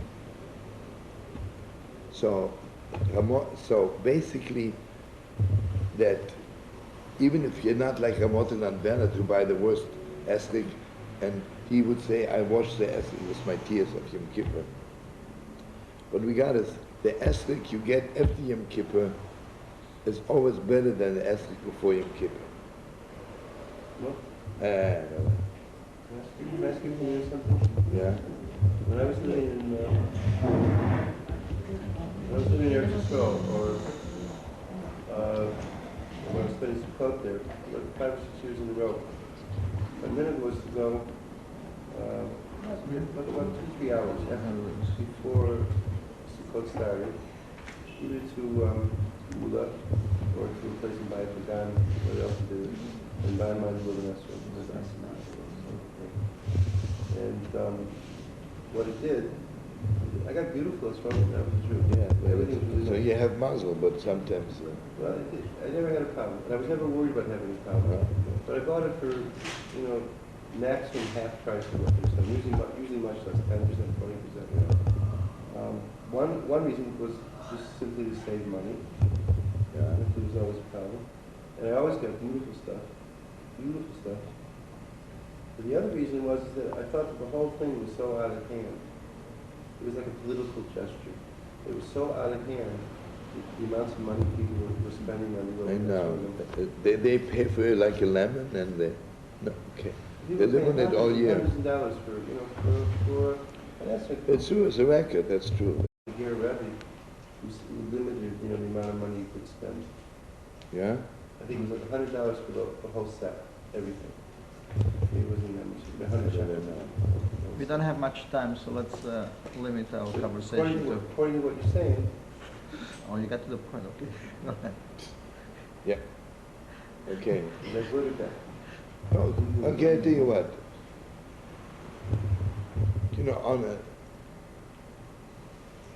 On a certain level, you're right. I would be afraid to trust you, because sometimes all the good is throw you my gun, and then I'm left with, and I have no way anymore. I'll tell you something. I know a lot of people who always buy the esrek lulav after 12 on Erev Sukkot, because they get it for the cheapest, Okay. I just answer that. I'm going to Sukkot. Yeah? Do you have an extra ticket for my cousin here? But you'll get him a ticket cheap. Yeah, right.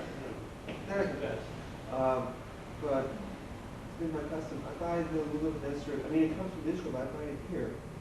somewhere in the Lower East Side or in Israel down there. Then you schlep it back to Israel?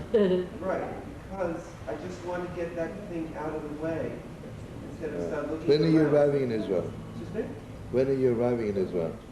This time I'm arriving, I'm leaving tonight. Plenty of time. So weit in Israel, man. First of all, what a privilege to buy a lulav and Essig Yerushalayim. Wow. Well, since you said one should buy for the wife and children, I'm going to wind up doing that now for them. Ah, okay, good. Okay, who am I to tell you? Whatever your heart tells you. It's also, I like to try to get it between Rosh Hashanah and Yom Kippur. That's your wife wanted to do. So you did it already? Yeah, before you. Oh, you have it already? I have for me, I have set for me before Yom Kippur. See? But then, my Moshe Young is right. Then, if you want to, for wife and your children, you don't want to spend too much, then go really have sukkahs after 12. You can get it for borscht, you know, for a plate of soup. Oh, right against what you said yesterday. What? Going right against what you said He yesterday. doesn't have so much.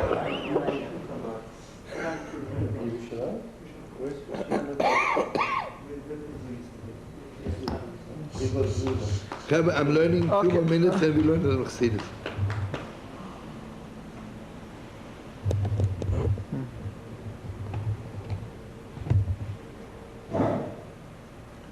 Okay, Sukkot is a little bit like Pesach. Like after midday, you shouldn't wash anymore and eat bread. Because mamash, when you eat the Sukkah, the first feast, you should, like mamash, really should be a gewalt feast. Okay, I'm sure everybody knows the first night of Sukkot, you have to mamash eat in the Sukkah. And even if it's raining or pouring, just try your best to even just to eat a little bit. And let's hope mamash pray hard. It should be good weather this year by the Shem Sukkot. So you talk a little bit about Shpizin. Okay, wait, let me first knock off here. You're 100 miles ahead of me, brother. Part of you is already there. I know what you mean. If you feel cold, tell us. We'll close the window if you feel cold. What? If you feel cold.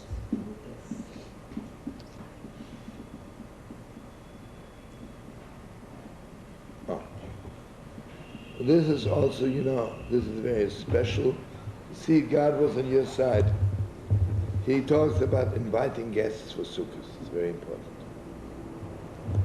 Because the Shpizin are coming, and Avraham Avinu is coming. Avraham Avinu is a master of inviting guests, right? So he says,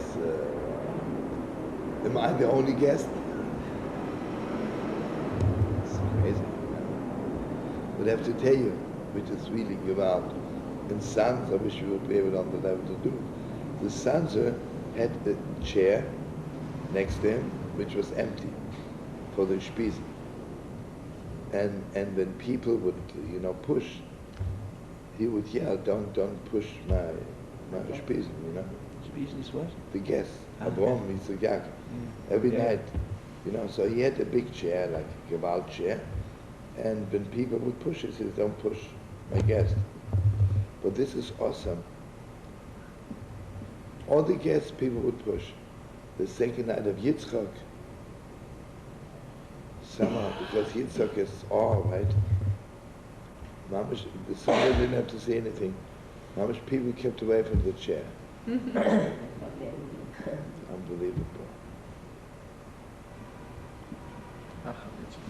What? Pachad Yitzchak. Pachad Yitzchak.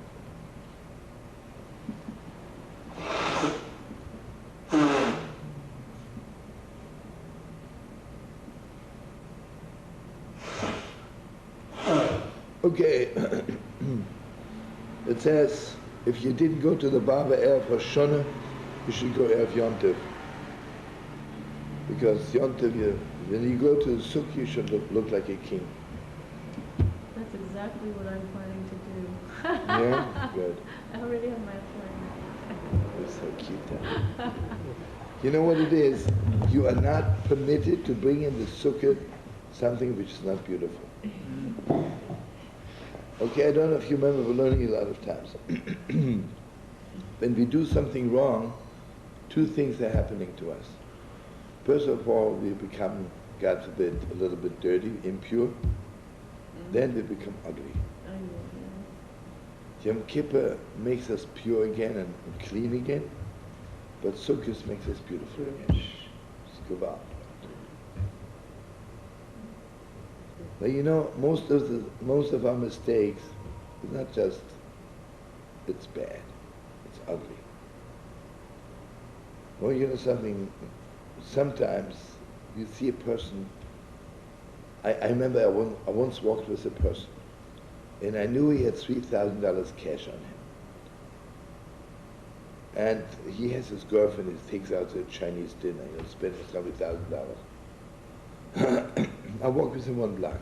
We see a homeless person. Takes out a dime. It's not bad. It's ugly. It's ugly. Sometimes the way husband and wife talk to each other. Now I'm not staying in people's homes anymore. I'm always in hotels. In former good days, I didn't have enough guts yet.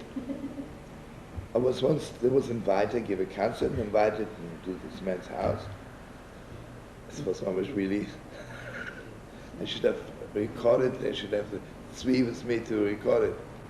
All night long they were fighting. And the language, everything is F, forget it. But then they were fighting over this. She says to him, I'm more experienced because you're my third husband. and for him it was only the second marriage. So they were arguing all this and everything F5 times, you know. And I had to sleep there, I'd rather sit on the street all night than listen to all this.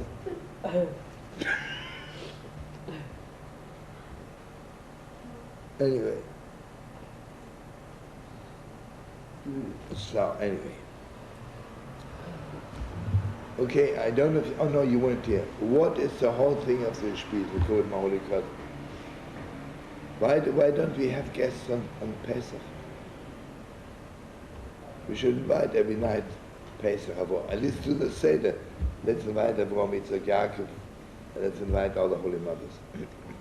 So this is one of the deepest Torahs. You know, when we blow the shofar here, by Ne'ilah,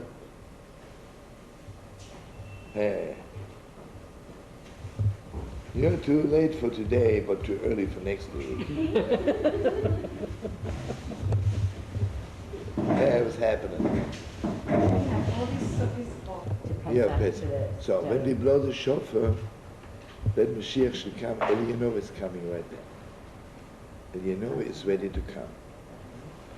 And everybody knows Eliyahu is Veheshiv Levova Salbonim. Eliyahu puts parents and children together.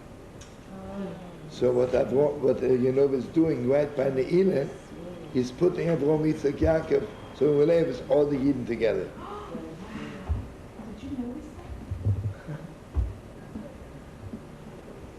So then they come and says to the sukkah. And you know, yesterday by the end of Ne'ilah, I was Mamash B'Havdolah, I was saying Mazel Tov L'chaim to the Shpizim, because they're Mamash coming. Well, see, like when you invite somebody for dinner, they come a little bit earlier to feel at home, right? So the Shpizim are basically, and Eliyahu is coming, Mamash right by Ne'ilah. And this is actually a little bit why it's Yom Tov, because of Mamash. And everything, you know, again, we were learning it 1,000 times. The most terrible thing is if I think that my head is the highest thing in the world. It's not. Something so much higher. So Sukkot, I'm sitting in that light which is higher than me. I'm sitting under the schach, right? That means I'm surrounded by light which is beyond my head.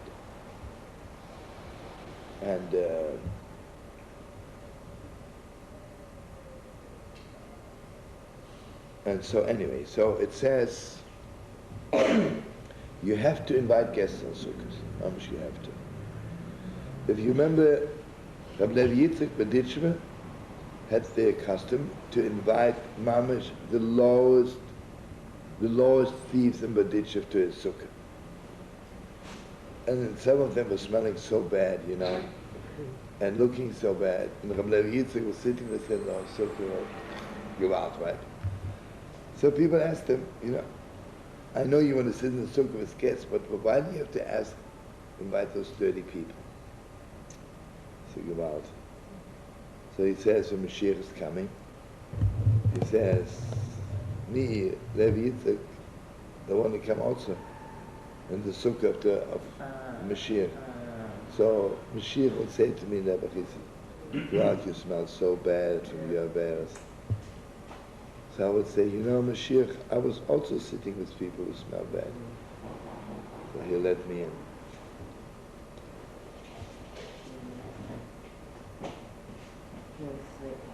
Yeah, it's very sweet, you know.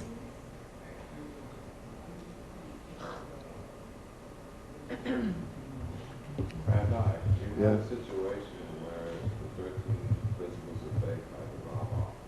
Say it again, what? The 13 principles that the Rambam has put out, Yeah. Maimonides has put out, and it specifies what Mashiach is supposed to be.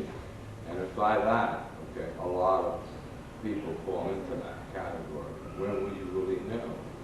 By the Rambam, certain people are, like Rabbi Shlomo, would fall into that category. Yeah, all the tzaddikim, all the holy people. But you see what it is? You never know, you wouldn't know now. When it's coming, you'll know. How could you know who's your soulmate, right? Whatever you think that the signs are, it's usually the wrong signs. But when she comes, you'll know, right? I'll tell you something, I think I told you. And when I was going to yeshiva, let's say I'm 17, 18, 19, I was living here already. And in the same building was a Siddish I told you. His daughter was so ugly, the master of the world.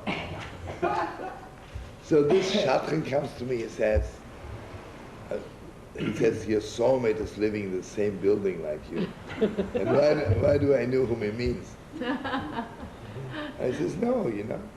He says, what do you mean? A person like you should be on the level, shouldn't even see if she's ugly or not. So I said to him, I tell you, which is really good to remember. The Gemara says, Chen Ishal Bal means every husband thinks his wife is beautiful. That means it's one of the special gifts of God that a husband thinks his wife is beautiful. And if I think she is ugly, that means she's not my soulmate. Sometimes you see people falling in love with a girl. Like the short-sighted, near-sighted, far-sighted, no-sighted. But always that's the way the Rabbi Shlomo puts it, you know. Or sometimes, you know, women fall in love with a man, you know. Not to be believed. Okay, let's learn one more thing and then we'll make a little stop for 2 minutes.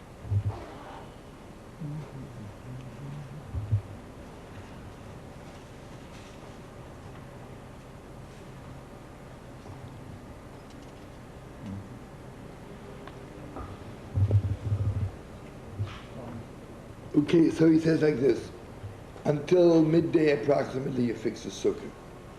Then you go, mamish, go to the mikveh, cleanse yourself, but then it's the mitzvah, mamish, before Yontif, go to the sukkah one more time. Because maybe you overlooked something, and you know, while you're working you don't see it, but if you come back, then you can see it.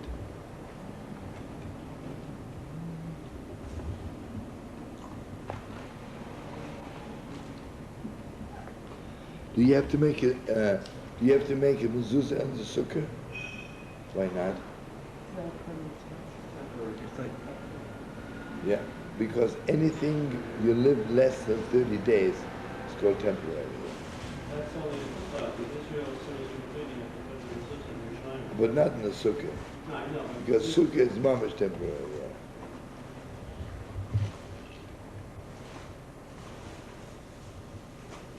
What happens if you make a sukkah on your balcony and you actually live in the balcony all year long, then you have to make a mezuzah. Because this space you live in.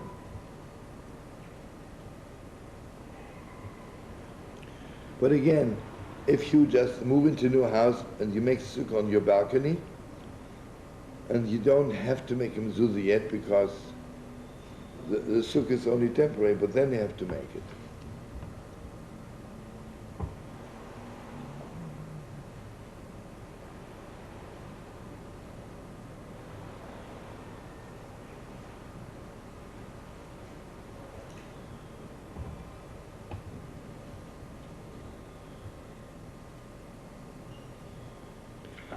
Yeah, okay, this is also very important, noise sukkah. Mamash to make the sukkah more beautiful. It's unbelievable. There's only one time really when we are so much into making it more beautiful. More beautiful and more beautiful, more beautiful. And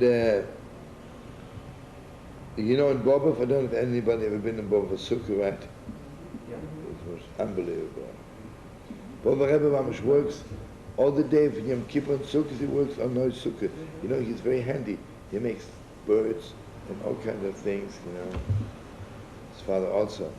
But in Sams, by the Holy Sunday, there was no noise sukkah. He says, because my noise sukkah, it says, it's sukkah, I'm giving on Erev Sukkahs. Okay, I'm telling you one story, then we have to make it stop. One Erev Sukkahs, you know, he had 5 sons, so he gave everyone another rich man to squeeze out some bread. He says, run up to this rich man and says, I need mamash immediately 100 gulden, because for this family. Okay, you know, and sons, every poor family, sons was taking care of them. One time, 1 hour before Yom Tov, he calls his sons again. He says, fast, run to this, get 100. So they run into the rich people. I wouldn't like to take their place. And they say, in regards to my father, he needs 100 rubles. Oh, he says, I just gave you this morning, right? Then he said, what's your father doing? He said, now, everybody has cooked. It's now an hour for Yom Tov, right? What are they going to do now? They don't need it, so they refuse to give it. So the son says, go back, tell the rich people, they have no heart and no soul. I'm just completely gone.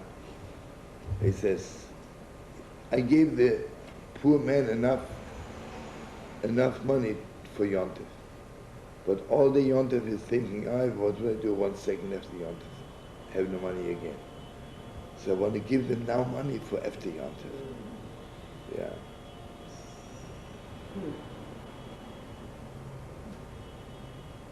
Yeah, anyway.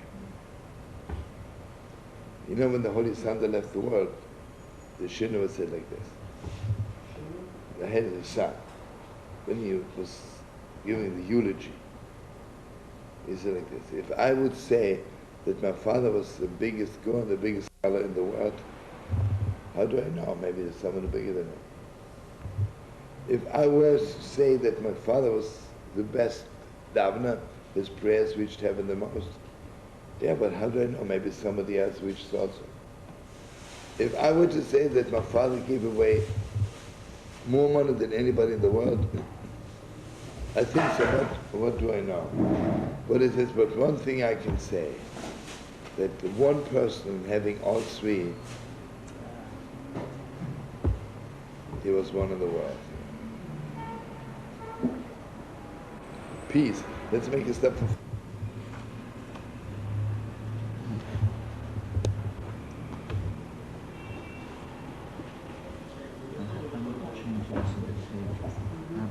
Only 10 minutes.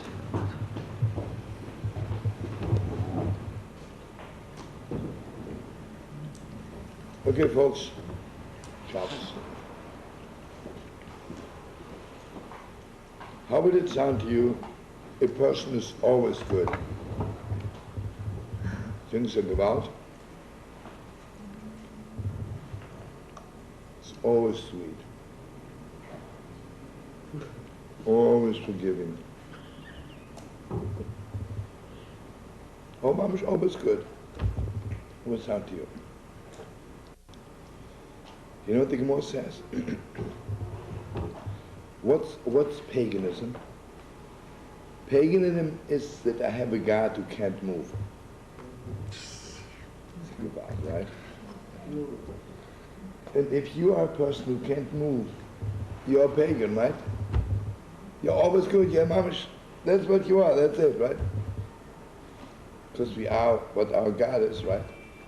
We are our God's image. That's awesome. You know, a person who's always from, you're accused to a pagan.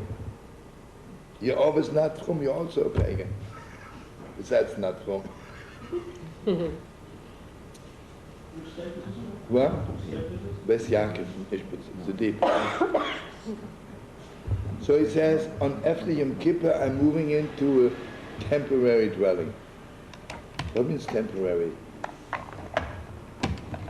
can move out when I want to. He says, all our mistakes came because we couldn't move. We couldn't move. You know what's the whole thing, why is it so hard to do tshuva? Because I'm so accustomed to doing this, I can't move, can't change. Paralysis.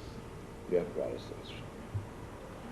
So Yom Kippur is, when a mom is doing tshuva, when Aaron the Kohen walks into the Holy of Holiest, what's he getting for us?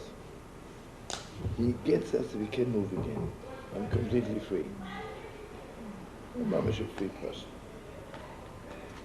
And the depth of it is, I'm not talking now even about doing wrong, even about doing right. Because in the sukkah, I'm not doing any averes. I'm just, I'm a free person. Because, you know, my mother says, what does it mean I'm God's image? I'm a free agent. I'm absolutely free. And you see what it is. On Yom Kippur I do tshuva, right? For that I don't need the Holy of Holiest. What do I need the Holy of Holiest? The Holy of Holiest to give me strength that I can move all the time. What will I do tomorrow if I do an aver? So I'll do tshuva. I can move swiftly. You know, take some people when they make a mistake and someone says, you made a mistake. Oh, thank you so much. Okay, I won't do it anymore, right? And some people argue the whole time. Listen to this. When Shmuel said to Shaul, you made a mistake, you should have killed Agag. Remember? Mm-hmm. So he started making excuses. So he stopped being the king. What happened to David HaMelech? When Nosson came and said, you made a mistake with Bathsheba. What did he say? Why do I chutos? Sorry, made a mistake. It's wrong, right? See what it is? Remember, we're learning it. Sukkot and Yom Kippur is the ultimate fixing of the tree of knowledge, good and bad, right? What's so bad about the tree of knowledge? The tree of knowledge is dead. Can't move, right? What's the first sign of a living person? What's alive? Moving, right? You know, all those people, you know, this is right, this is wrong, this is right, this is wrong. Dead people, right? How do you know? Yeah, maybe it was right yesterday, maybe today it's wrong, right? What do I know, right? Okay, so let's go inside now. Sukkah is a temporary dwelling, right? He says this is the essence of choice, the knowledge choice. I can move back and forth. Because everybody knows, that's a whole story in the Gemara that on Sukkot is the most anti-paganism. Sukkot is anti-paganism.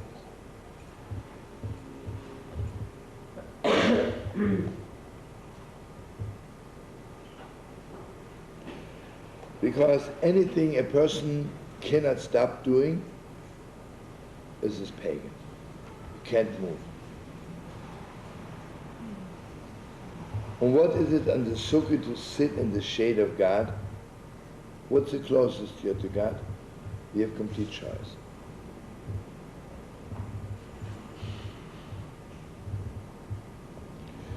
God, what is Aaron HaKohen's doing? He straightened out our hearts. You know, on a certain deep way, Moshe Rabbeinu is our mind, give us the Torah, but Aaron HaKohen is the heart. What's the heart? When my heart is straight, I'm completely open, right? Maybe yes, maybe I don't know, right?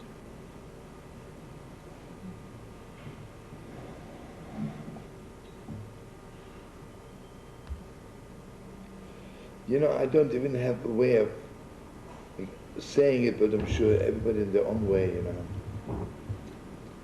Can I say something? Yeah, sure. What I got just now is that when the heart is straight, it's like the sukkah, that something comes down to it, which forbids certain forces to act, which would cause it not to be correct.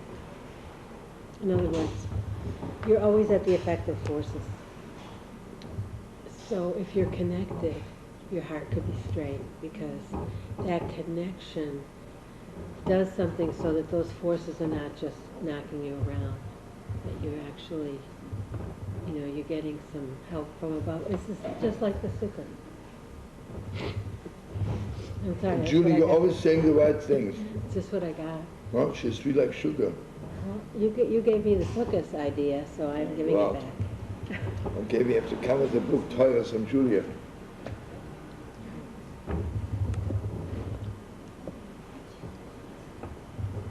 It's not exactly what he says, it's what you say, what is beautiful. Okay, folks, you hear? Was it accurate, though? It's good, no, 100%, it's good with 200%, yes. Okay. But this is not what he says, doesn't matter, you know? You hear, friends? I'll tell you something awesome. They asked the older Lubavitcher Rebbe's father, Rabbi Rashab, tell us something about your father, the Rebbe Marash. So he says, my father, when he was crying, he was completely crying, and when he was laughing, he was completely laughing. And to shift from laughing to crying was less than the billionth of a second. No, he was crying. Then he told him, no, you're mistaken, you don't have to cry, Hashem, it's good. He would laugh. It didn't take him less than the billionth of a second. He was mamish. You know, us when we're crying, there's so much into crying. If someone tells you don't have to cry, you feel hurt. Right, I'm in the middle of crying. Oh, what do you stop me, right? Oh, if you're in the middle of giggling, you want to giggle forever, right? So Aaron HaKohen, Kodesh Kedushim is that I'm mamash.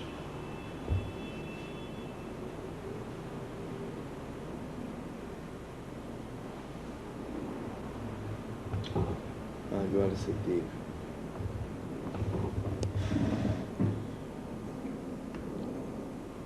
You know, like, I remember one time, was many years ago, one Yom Kippur night, 20 kids came here, who I knew from San Francisco. From all nights, they came Yom Kippur night to say goodbye to me. They're leaving tomorrow morning for India. I said to them, why are you going to India? They're going to serve God. I said, listen, imagine if someone says, can you give me some water? And you say, yeah, I want to give you apple juice. They say, yeah, it's beautiful, but I need water right now, right? You say, apple juice is better. Yeah, but I need water. God made juice out of you, right? So God wants you as Jews. So you're telling God, I'll serve you better when I'm in India. But that's not what God is asking of you. When you're serving God, you're doing everything He doesn't want you to do. Was really, but I only got through to one girl. Yeah. The other The other Chaver, I never knew them so much. This one girl was coming every Shabbos to the house with her in prayer. And then she's going to India on Yom Kippur.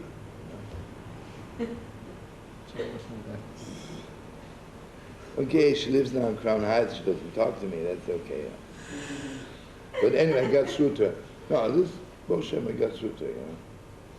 Listen to me.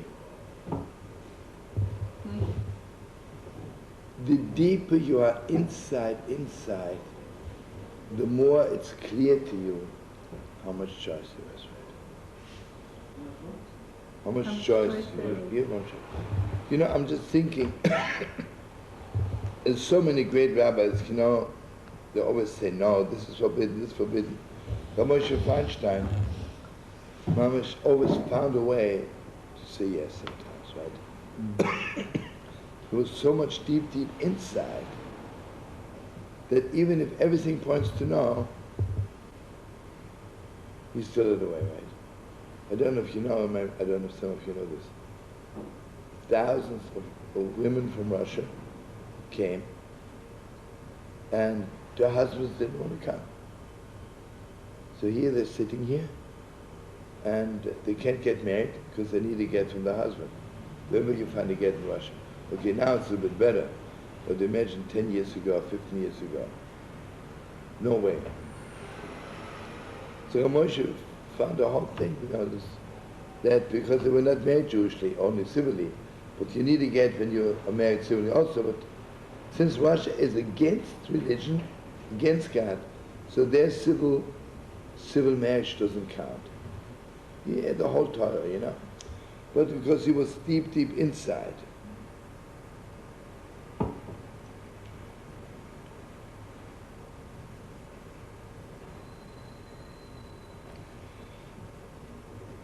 So he says, Sukkot is called Chag